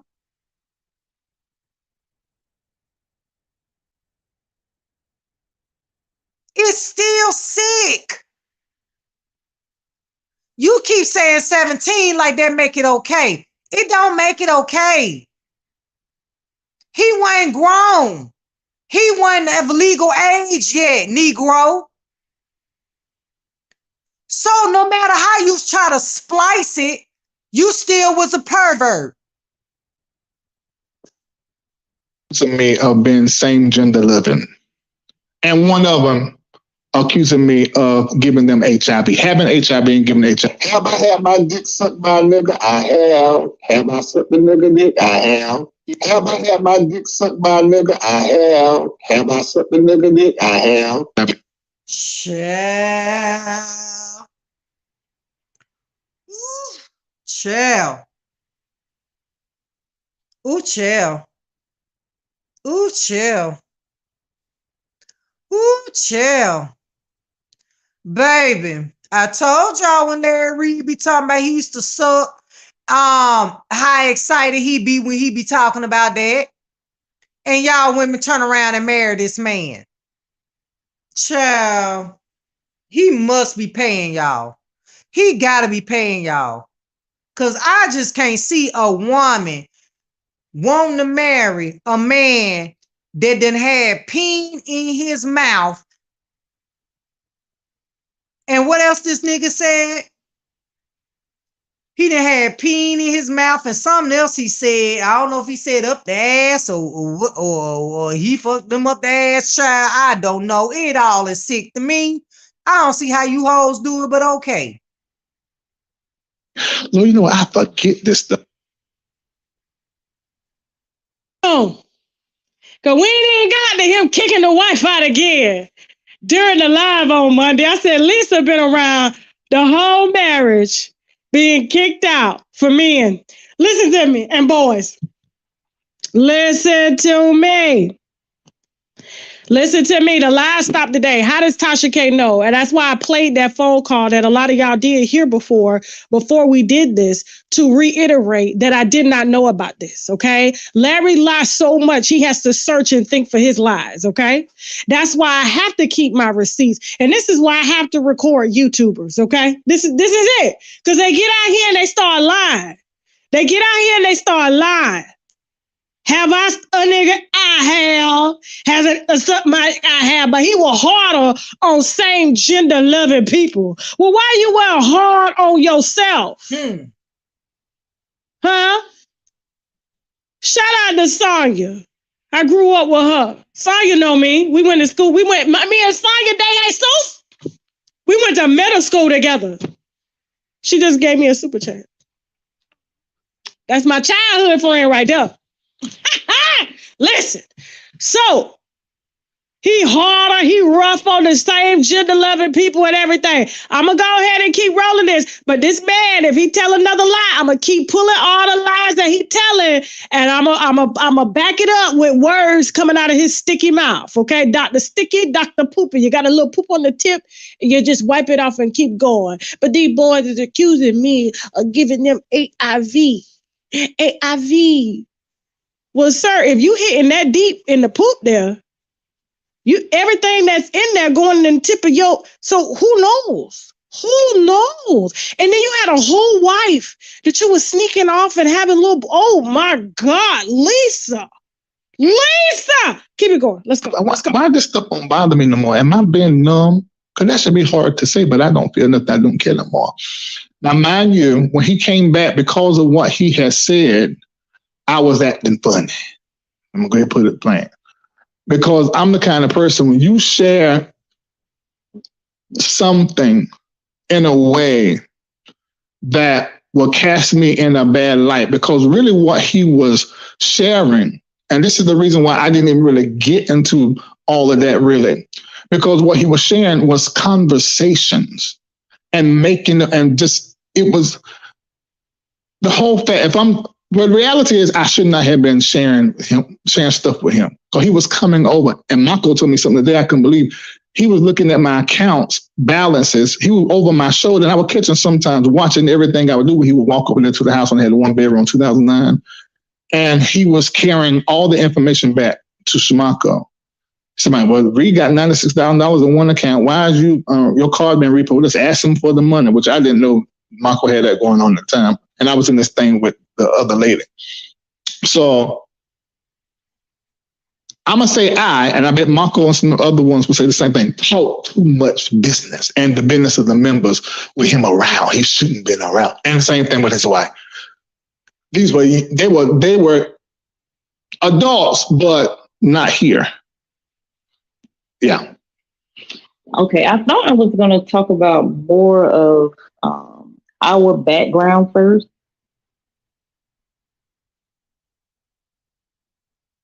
For the receipts, I'm giving you the receipts, y'all, from his own mouth. But then we got some more receipts that he lied about. Part 3 is amazing. Not part 3, part 5, part 6 is amazing. Okay, but this was so golden. I just had to bring it to you right now. Okay, just in case more lies got out here to get told. Okay, so Lisa, now he's talking to his wife Lisa. Remember, he said he kicked his wife Lisa out of the church. The bishops, the higher up, said that he had to kick his wife Lisa out. Now Lisa is coming in to defend Larry. Listen to her and listen to what he does to her. Let's go. You can. Before I go into that, you can. This really, when these accusations are brought up, it really triggers me because of the blood, sweat, and tears that went into building this ministry. I remember, so they don't know, we always joke and talk about Wade and everything like that, but we went from a nice townhouse. This is really, this is in my book too, because this is part of my good grief. We went from a nice townhouse to viewing a land that had an abandoned property on it. And I would say the house was abandoned too, but Reid said, God said, we're going to live here and we're going to start ministry here. And I gave so much. Reid was so much into the church broke our marriage up. I'm not even going to I'm not going to sugarcoat it because these people pulled on him so much. And I would fuss about it behind the scenes because I'm like, but you would never know it in church. You know, I would smile, you know, whatever. But when it came to the point where when Exarian was born and Reid was given, like for Christmas, Reid would get everybody something in the church for Christmas. Suits, shoes, men's suits, women's suits, shoes, clothes. I'm like, what is going on? And I would say, Reid, my pastor never did this. Like, what are you doing? Like, this is not something that I remember growing up. Like, what are you doing? You know why this ain't something you remember growing up? Because Larry Reid was in there buying them niggas gifts because he had an ulterior motive. Your pastor when you was growing up probably wasn't no homosexual. That's why you didn't see this in your church. Seem like to me Larry's real giving when it comes down to men. So, but I had my daddy in my mind because my daddy loved Reid. He was like, Lisa, you need to be with this man. He even told me one time to shut your mouth and do what you're supposed to do. And so it is just so much to take in because you know it's a lie. Like there is no, Reid had never been by himself. Never. We were married all the way up until 2007. Vontre was born in 1990, so that makes him 17. And you know, if I'm in the picture, that is not happening. So what are you talking about? And then they try to see black women. See, this is why I get mad at y'all at. This is why I get mad at y'all at right here. This kind of shit right here.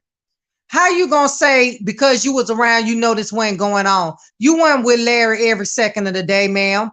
You don't know what the fuck he was doing. You should have thought it was strange that Larry was befriending and bringing in all these young boys to come stay with y'all. That's what you should have peeped, but you didn't.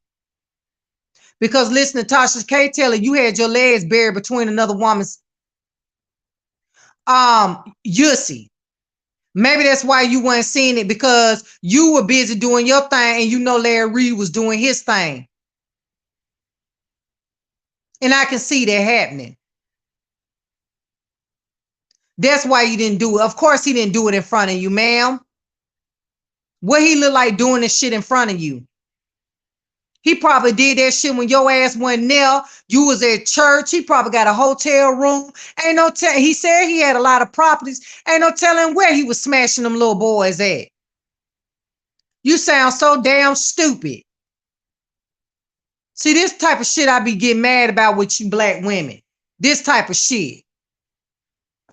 Ain't the narrative, oh, she wasn't there. I was only gone for 2 years. And when I came back, me and Reid was together. So I'm trying to figure out. And then when it this sound just like, baby, you sound just like a goddamn woman saying, oh, I know my man ain't cheating on me. He be at work. And when he get off work, he call me. And I know my man love me. I know he wasn't cheating on me. That's what you sound like, a damn fool.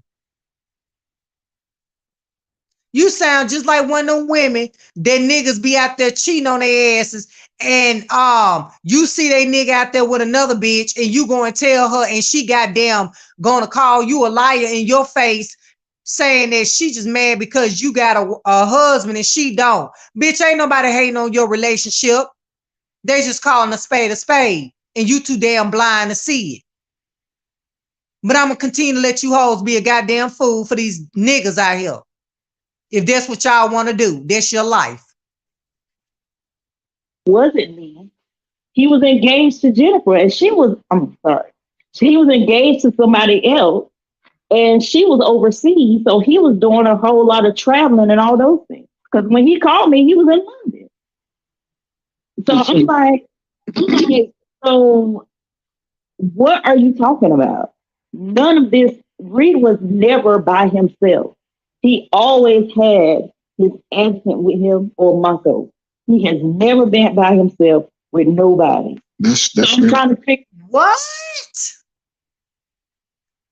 Wait a minute. He had to pay you to come out and say that. You made yourself look so foolish.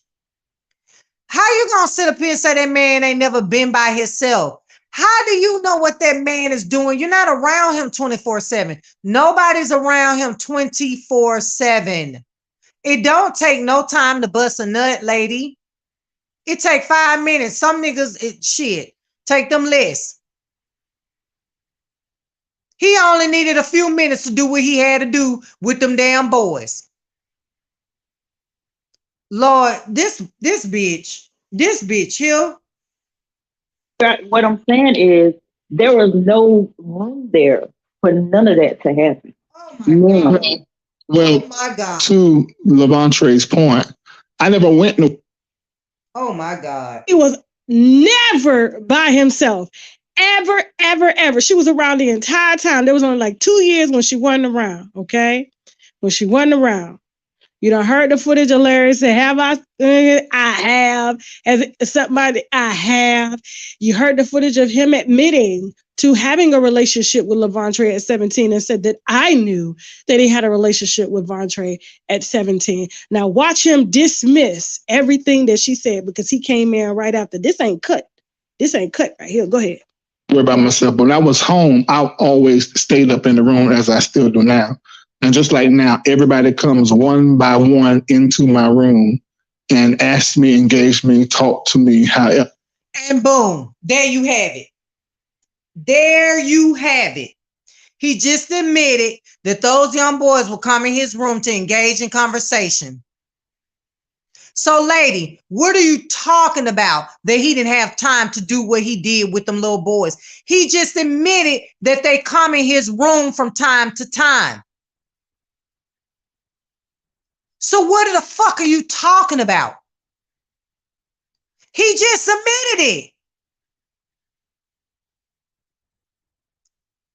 So he didn't have time to do what exactly now? I'm confused. I'll wait. Because after you said that, he turns right around and debunks what you just damn said and made you look foolish. He just admitted them boys were coming in his room to talk to him or do God knows what. There was the opportunity right there. He moved them into his house to have easier access to them. He moved them into his house so nobody else would see what was going on because it was in his house. And I believe you knew this was going on. And if that's the case, they need to RICO all y'all asses just like they did R. Kelly, because all y'all played a part in this. Y'all knew what was going on and y'all stayed mute. And I feel like all y'all asses need to be prosecuted.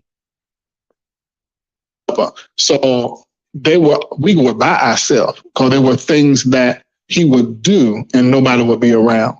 Now, what I'm not going to do, and I want to be very clear about this, and this is on purpose, and this is the reason why, I'm going to be very clear about this.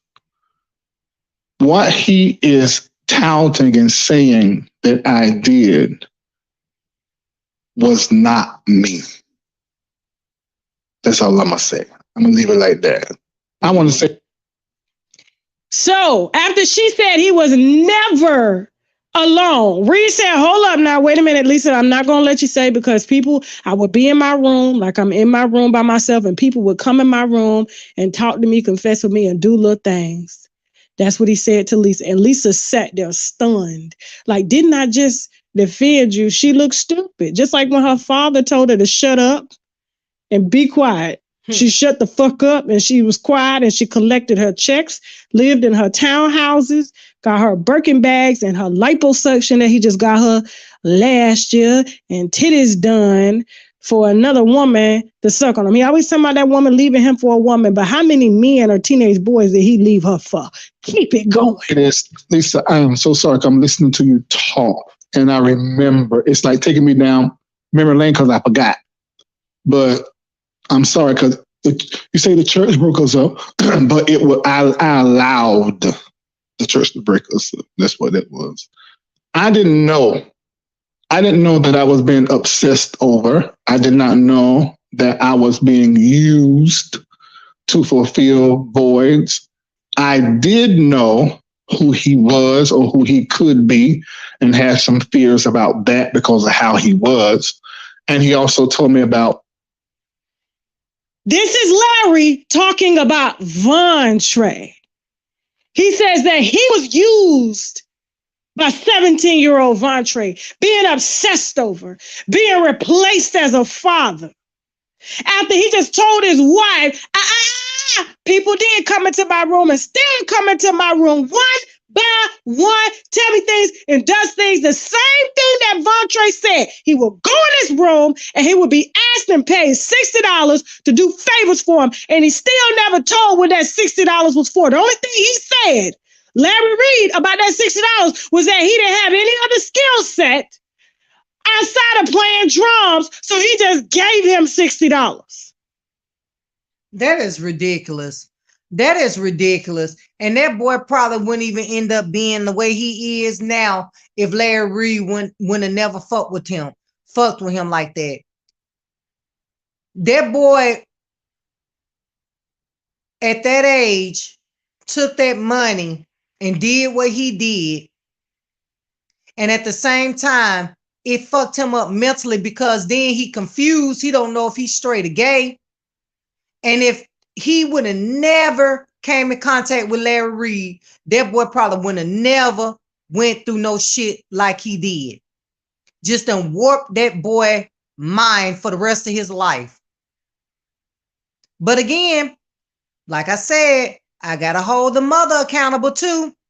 Because how did you allow your son to go stay with somebody that you knew was still suspect? I wouldn't have trusted that whatsoever. So some of the blame has to go on the mother too. It has to. Because of everybody you knew You couldn't let your son go stay with them. You had to go let your son stay with a closet homosexual. And then you surprised that this was the outcome. How? How are you surprised that this happened to your son and you allowed your son to go stay with a closet homosexual? How are you surprised that this happened? So I blame you too. You went to go let him, you allowed your son to go stay with Larry Reid because Larry Reid had some money. So basically, he bought your son. That's what you're telling me. Your son was for sale. I can't hold Larry Reid fully accountable. I have to put some blame on the mother too, because you consented to it.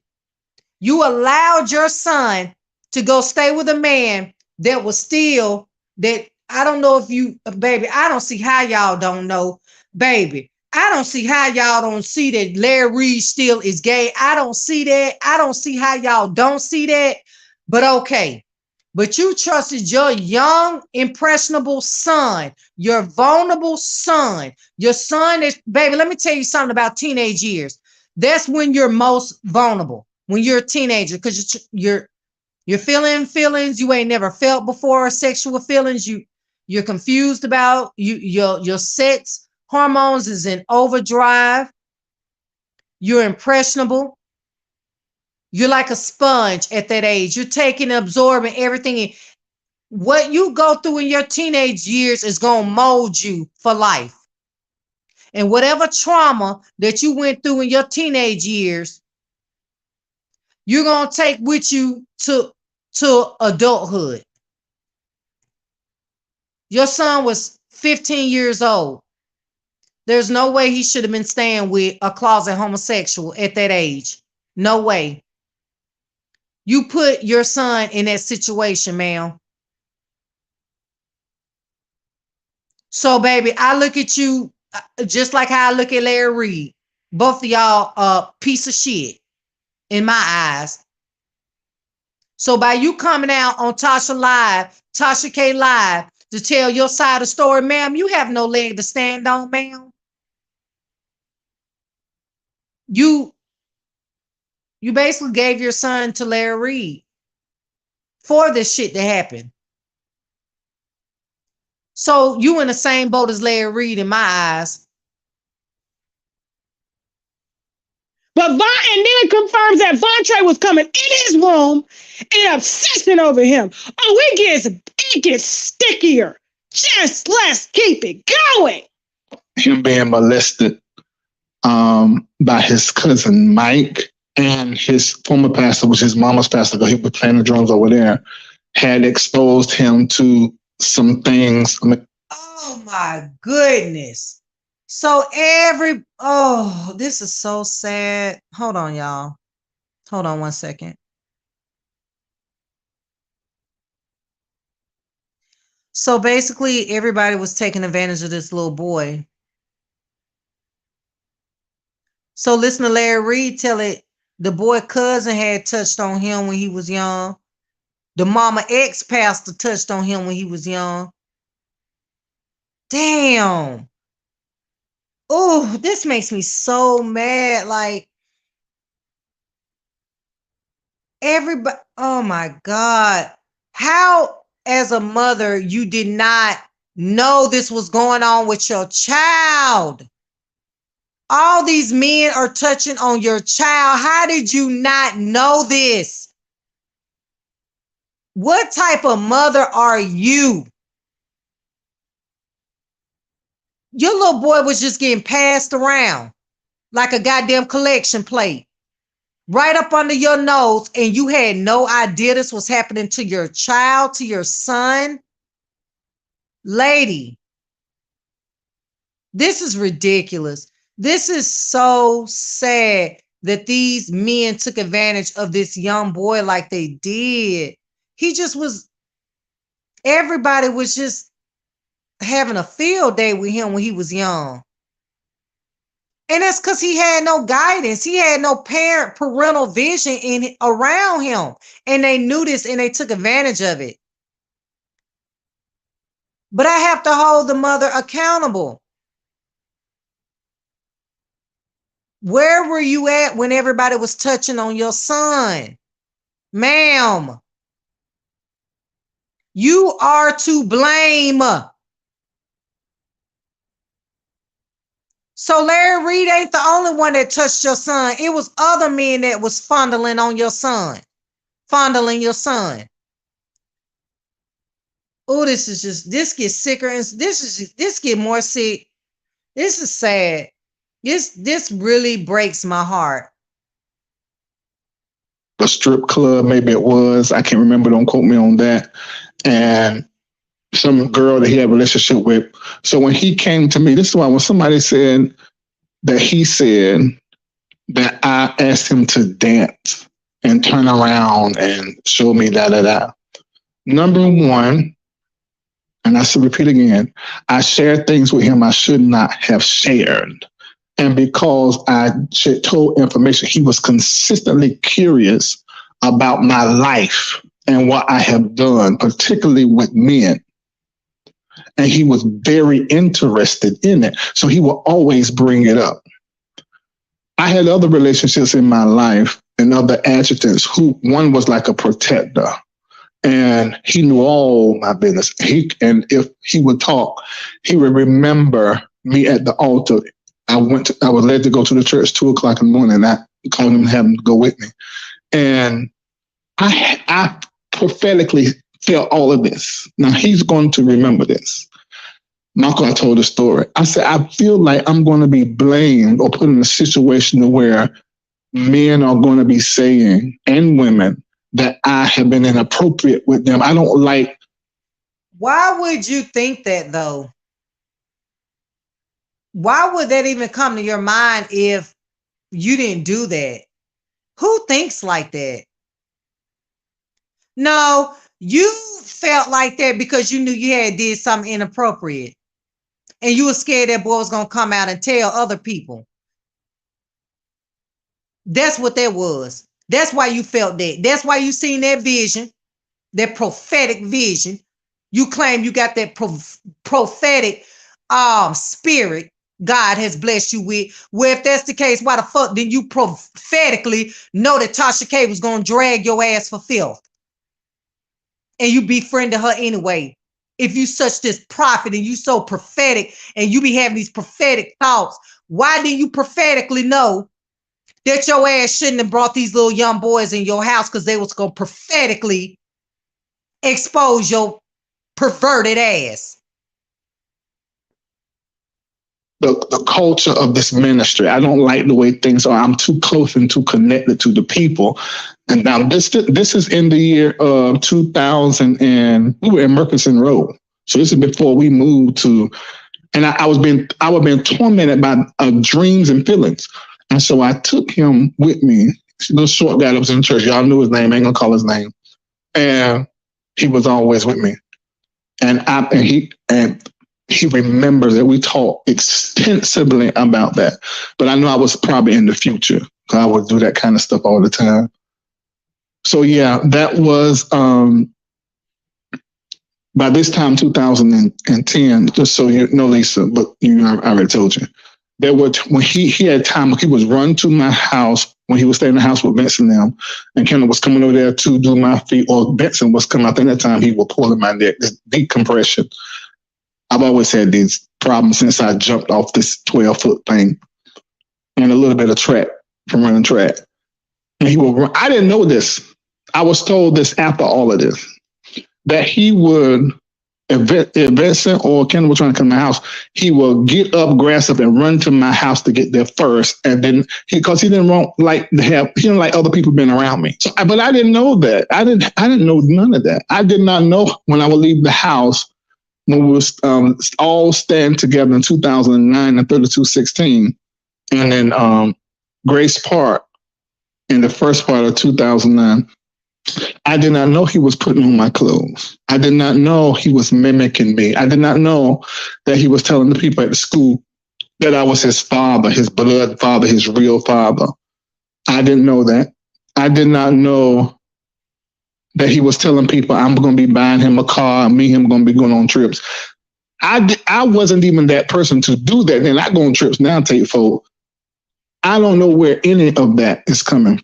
Because you probably lied to that boy and told that boy you was going to buy him a car and take him on trips.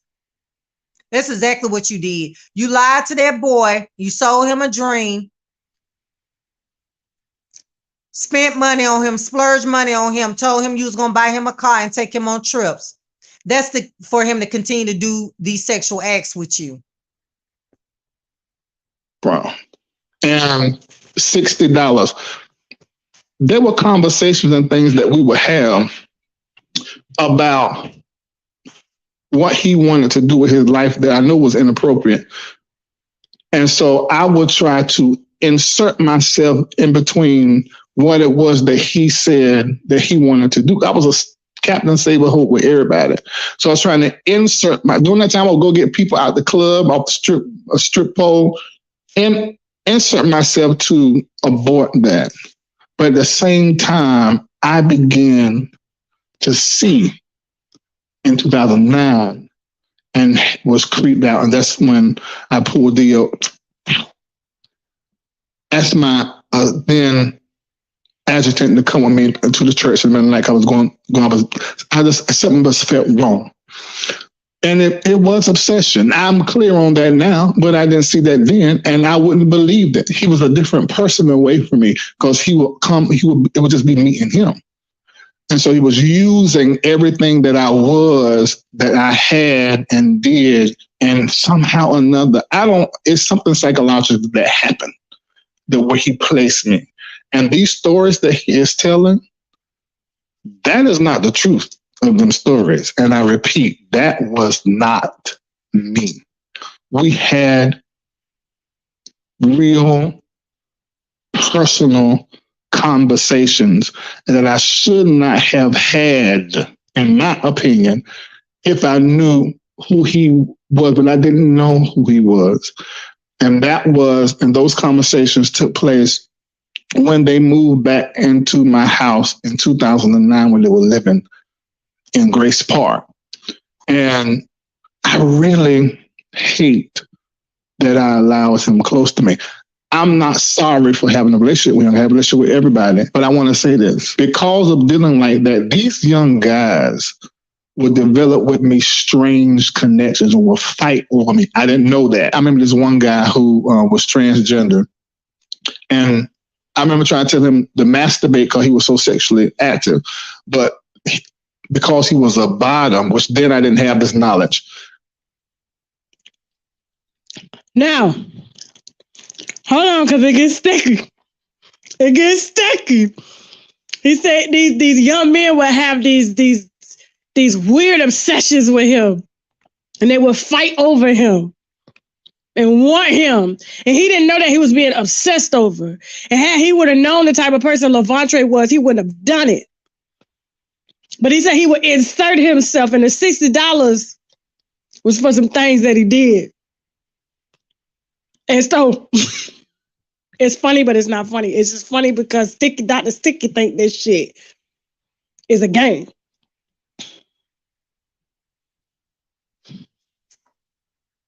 A motherfucking game out here with people's children.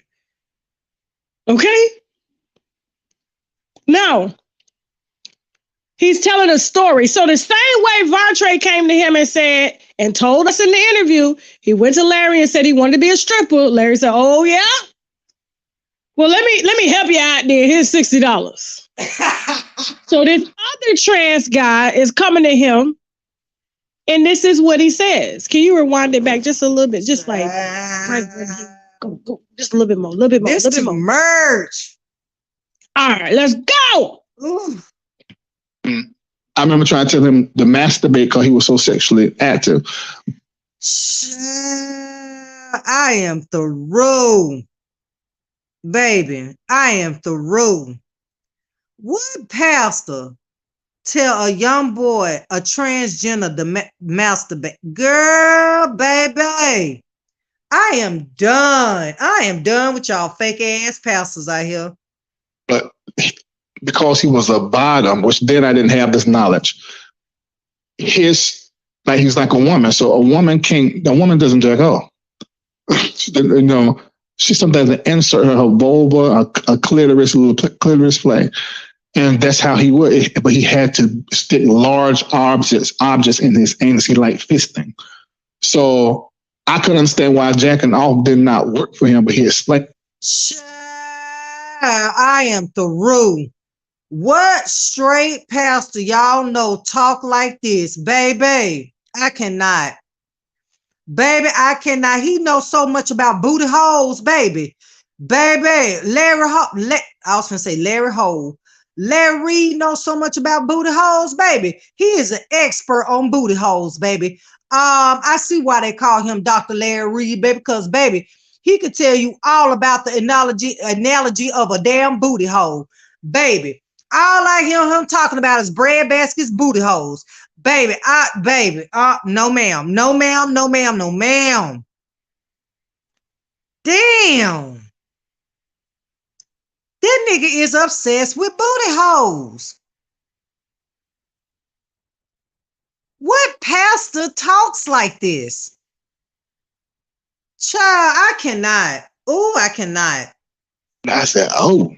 He said, I gotta have something in me. So I got so many stories, which reminds me I'm ending my OnlyFans today and I'm doing all OnlyFans conduct. OnlyFans? Wait a minute. Check, please. Yeah, right here. I'm ready to goddamn go. OnlyFans, Negro. What goddamn pastor, straight pastor, it's got an OnlyFans? Baby, oh my goodness. Y'all might as well worship Satan. If y'all gonna worship this motherfucker. If y'all gonna praise this Negro, y'all might as well just praise Satan himself. Because, baby, I cannot. Content in Patreon. And so that was and they got together and said they're gonna set up a camera and call me in the middle of the night and say that I'm really going through. Okay, so now you're going to hear, so that same transgender who said he couldn't come by masturbating, he told her to masturbate, right? And he only could come by something being in him. At that time, he said he was a bottom, but he didn't know what a bottom was at that time. And so, but by the way, he's ending his OnlyFans content as of that Monday, because this was recorded on Monday, this past Monday. This whole audio was recorded on Monday. So he's ending his OnlyFans content. So I'm sorry, y'all. Y'all better go and download the videos now. Listen, make sure your son ain't on no video. Now, so now this transgender, the one that said needed something in him, calls him and listen to this. I don't want to have sex no more. This just made me not want to have sex no more. It's just making me feel some type of way. Oh my God, it's just making me want to vomit. I can't handle this. This is just too much. This just make me want to Baby, I just want to take a bath in bleach. I just want to, this conversation and all these homos and all this fisting asses and sucking and slobbing and nutting in mouths and spitting and swallowing, not spitting, baby. I just want to go in the bathtub right now and just take a bleach bath because this is just disgusting. This is just bottom of the barrel as it gets. There are all these homosexuals throwing these pastor words and evangelists and apostles. All y'all is just some down low undercover homos in one church. That's what this is, a homosexual church. You can't tell me shit. This is disgusting. Play. Pastor, I want to go hit the club. I want to go to the strip because there are places in Fed, but you can go and get corrupt immediately if you sang Jenna Lovin' back then. And I would have got up on my bed and went over there. But a day before, one of them, he's in the chat, called me and said, this is what we were going to do. I'm sorry. Forgive me. You too good of a person. I can't do you like that. I can't even tell you how many times something like that has happened. And I was in my 20s. Yeah, I was in my, Kendall, you came in 2008. Yeah, I was in my 20s. And I've dealt with some of the most, I remember one girl, Cynthia, she tried to commit suicide and called me from the hospital saying, "This your fault. You broke up with me. You broke up." I don't know what to tell you. And that's really where the joke come from. Where I say my pen has a gold tip because I don't know what it is. It's like I draw the dumbest, stupid. I ain't gonna say dumb, stupid. The most fractured people in the world to me, particularly. You know why those kind of people are drawn to you, Larry? Because they probably are broke, ain't got nobody to turn to. You probably dicking them down. I know you freaky as hell because you fucking men and women allegedly. So I know you a freak in the bed. Ugh, I just don't see how a woman can lay down with you. That's disgusting. I just don't, oh God, I just don't see how a woman can lay down with you in the bed and let you penetrate her. Oh, that's just beyond me. I just don't understand it. God. But you know why these people were drawn to you. Stop acting like you just had this King Kong foot long that you was out here and everybody just obsessed because your peen was just so good. Now you attracted battered, abused, misguided, broke motherfuckers, vulnerable ass people.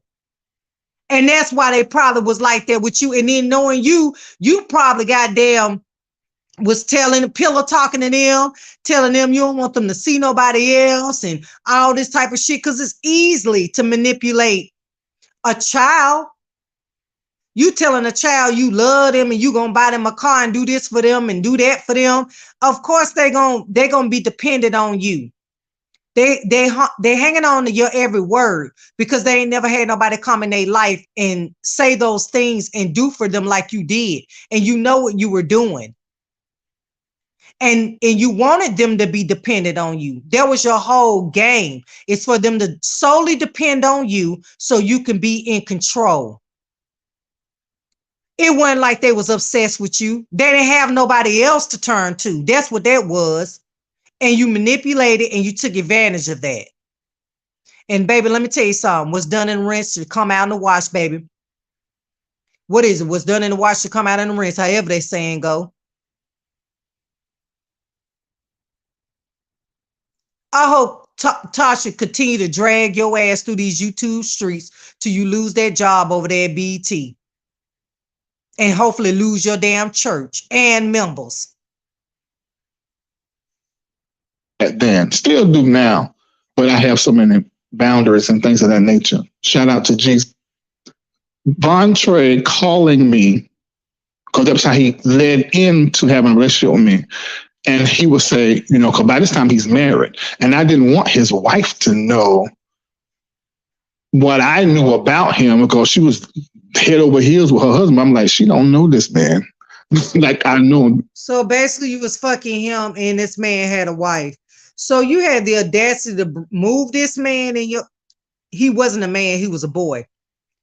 You had the audacity to move this boy, young boy up in your house with his girlfriend and be still fucking with him on the low while the damn girlfriend was staying there. That's sad. That's ridiculous. I ain't gonna say both of y'all because he was a young boy. He really didn't know what he was doing for real. That's ridiculous. You up in his girlfriend face every day and you steady goddamn sucking her nigga dick behind on the back end. That's ooh wee.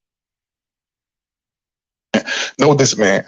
And so I would get involved in the conversations and he wanted to take that lead and then to come close to me. And I want to come over. I want to, da da da da. I said,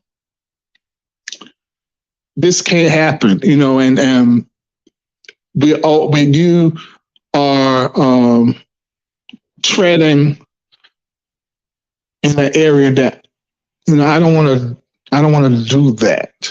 I could have. He was of age. I was single. I didn't want to do that. Baby, baby, baby. Larry Reid is a wolf in sheep's clothing, baby.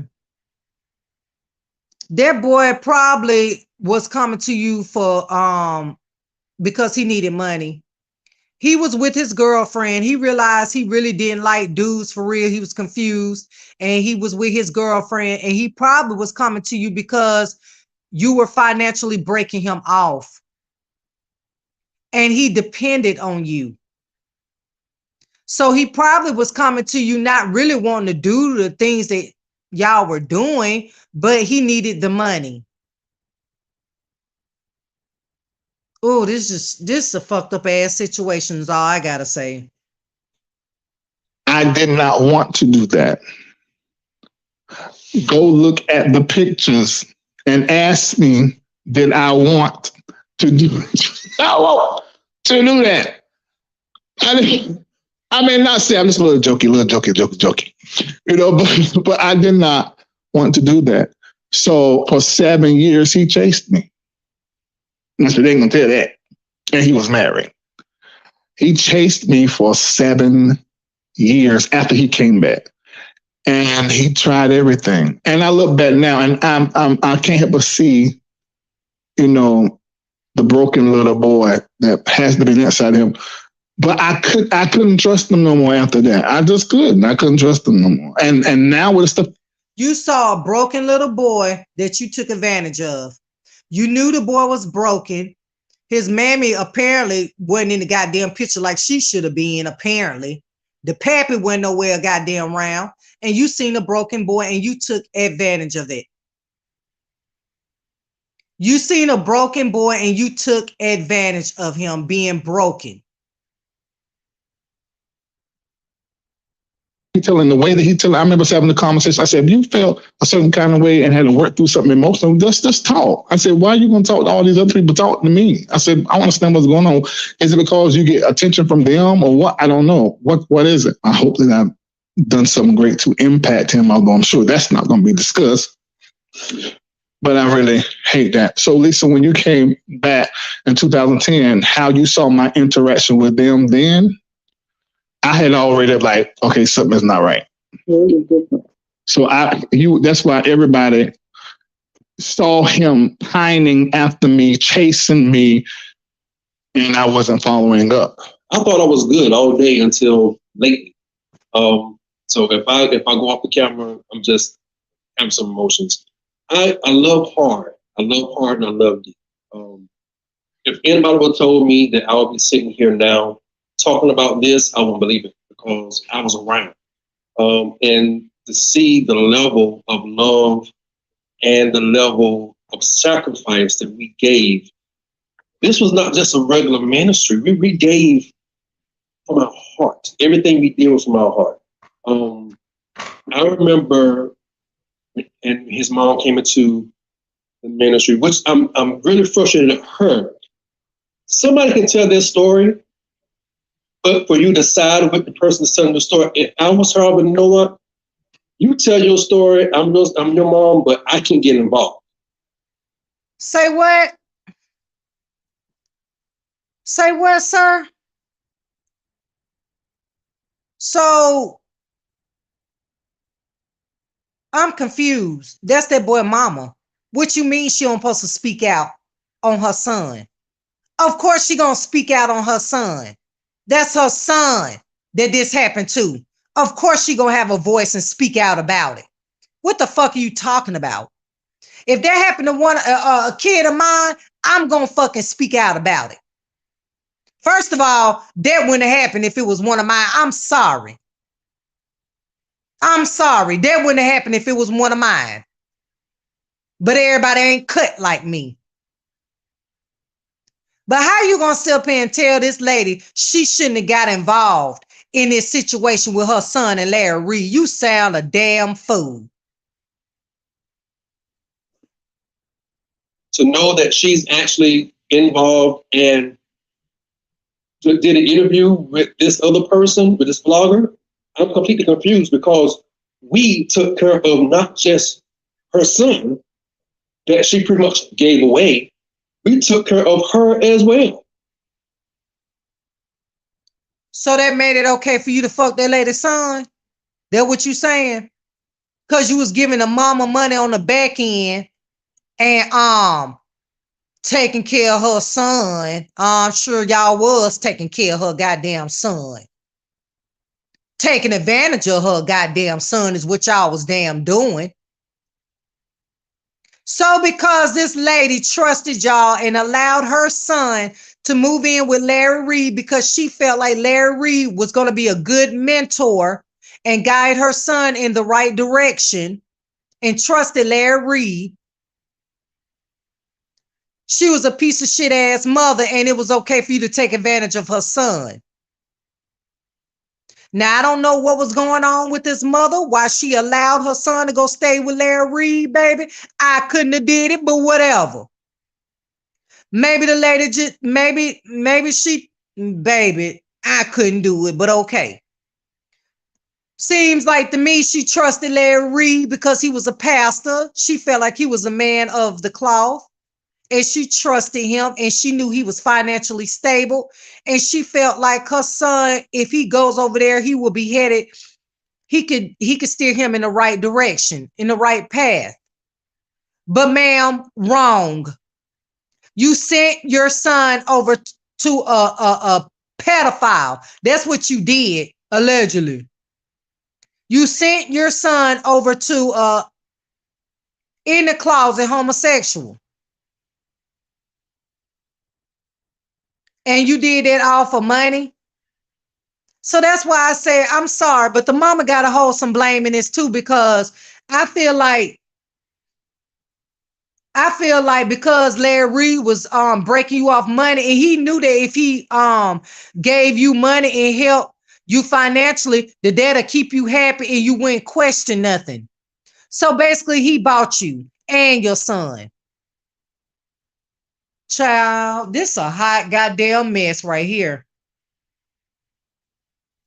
In ministry that I've been in, the men deal with the little boys and the women deal with the girls. Okay. You know, and so they do things with them and they take them places and they, whether it's playing ball, bowling, whatever it is, they spend time with them. You know what was weird is when I found out that Reid had sex with men, and then he says online that his wife left him for a woman. We was talking about the tattoos and stuff. Mm-hmm. Like, don't put anything on your body. It was you damn to hell if you had a tattoo, if you wore earrings. Everybody came to the church had earrings. The guys had to take them out. They couldn't wear them. You couldn't get tattooed. What he taught us not to do and was a sin then. He's doing it himself. If it happened to one of his kids, he's going to go to the depths of whatever. That's because he's not truly a man of God. He bamboozled y'all. He bamboozled you, ma'am. He bamboozled you, took advantage of your son, and you need your ass kicked, ma'am. I'm sorry. You need your ass kicked. To make sure that whoever did something to his children gets what they deserve.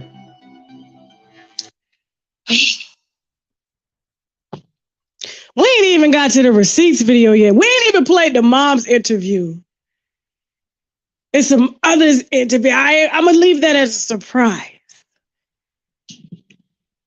But listen, y'all have been talking a lot of shit out here on these YouTube streets, okay? But the audacity for even his handlers, Shamako and the wife, and the mama to the wife sitting in the back, and the wife is gay, Shamako's gay, then they had a gay son. The son that Shamako won't even allow to be alone with Larry.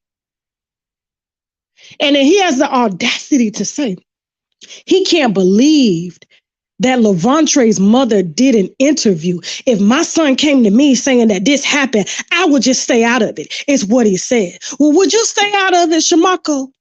If your son came to you and said Larry touched him, would you stay out of it? Would your wife stay out of it?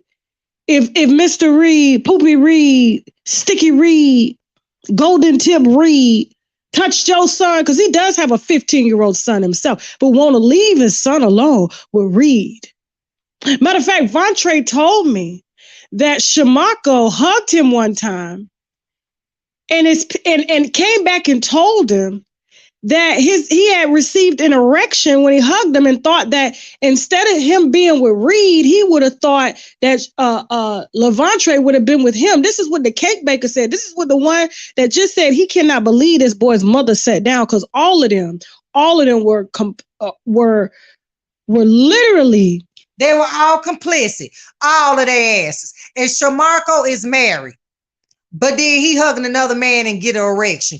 Like I said, I can't even blame these niggas no more. You hoes are responsible, because y'all sit up here and marry these gay niggas knowing they gay. I don't see how y'all do it, but okay.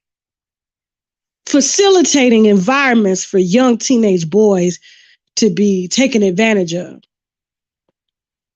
But this is who, like I said, this is who y'all give y'all OnlyFans to. Now, what I need y'all to do is y'all need to tag BT Plus and ask them if they want PPPs on their show. Since we jealous. He said, well, I'm jealous of him being with BT Plus. He's on TV shows. He told me, be a good person, Tasha, and you can get on TV like me. I said, listen, Mr. Reid, you want to be famous? This is what famous is. Huh. So I'm glad that you were a great person. You got on television. Now we're going to watch what BET Plus and Mr. Kurt Franklin do with these allegations. Well, baby, word on the curb is Kurt Franklin on the down low too, baby. That's what the word on the curb is. I don't know how true that is, but baby, two birds of a feather flock together is all I got to goddamn say. And I love me some Kurt Franklin, but baby, that was the word on the curb that Kurt Franklin is on the down low too. See what they're going to do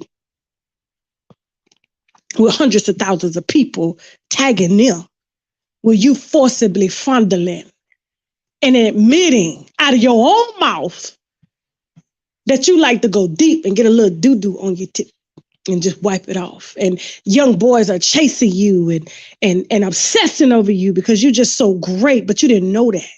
And let me correct something for those of y'all. Let me tell you what he's trying to do out here, okay? So North Carolina has a law that 17 is consensual, right? Larry was almost 30 years old. So the reason he keep harboring on 17 is because he does not want a case against him. Let me tell you what Levontre has said, because he's trying to say, I did not know him.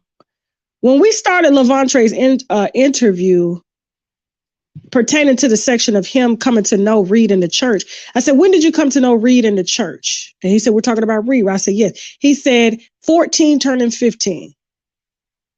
This is when he came to know about the church. This is when his mother brought him to the church. He didn't say that Larry was fondling him at 15. So the fact that he keeps trying to say that that's what he said that the grooming started 9 months after he got to the church, after he turned 15, which would have made him 16. And then that's when everything started. And you just filled in the blanks, the $60, the stripper, you giving people advice on masturbating, and, you know, your wife trying to get up here and clear your name saying you was never alone. But you said, hold up, they used to come in my room by themselves. And I think I heard some stupid ass on Instagram say there was no MacBooks in 2005. You can Google and buy right now on eBay a 2005 MacBook. So when Vontre said he was recording, Larry Reid was recording, Vontre turning around and stuff like that, somebody said there wasn't no MacBooks. What? First of all, Apple was one of the first computers. I was on Apple computers in the 80s. They had MacBooks out in 2005, 2003. Macintosh. And y'all steady make excuse after excuse. Like I said, tag BET Plus. What do you say? I'm just saying. I just want them to watch. Maybe they'll buy the content. Let's show them what jealousy look like. Now we about to head over to TashaKLive.com. Okay, remember Sunday, the mother is coming to support her son. Okay, he cannot understand how a mother just won't stay out of this. If my son came to me, I would just stay out of it. You say you was touched, just stay out of it. Because we took care of her son. She shouldn't ask no questions. But we got some exclusive information on Mr. Kevin Hunter and Sharina. Things ain't the same. Okay?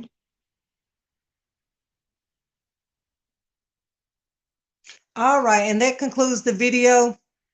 Like, share, subscribe, all that good stuff. Drop a comment, and I will catch y'all next time.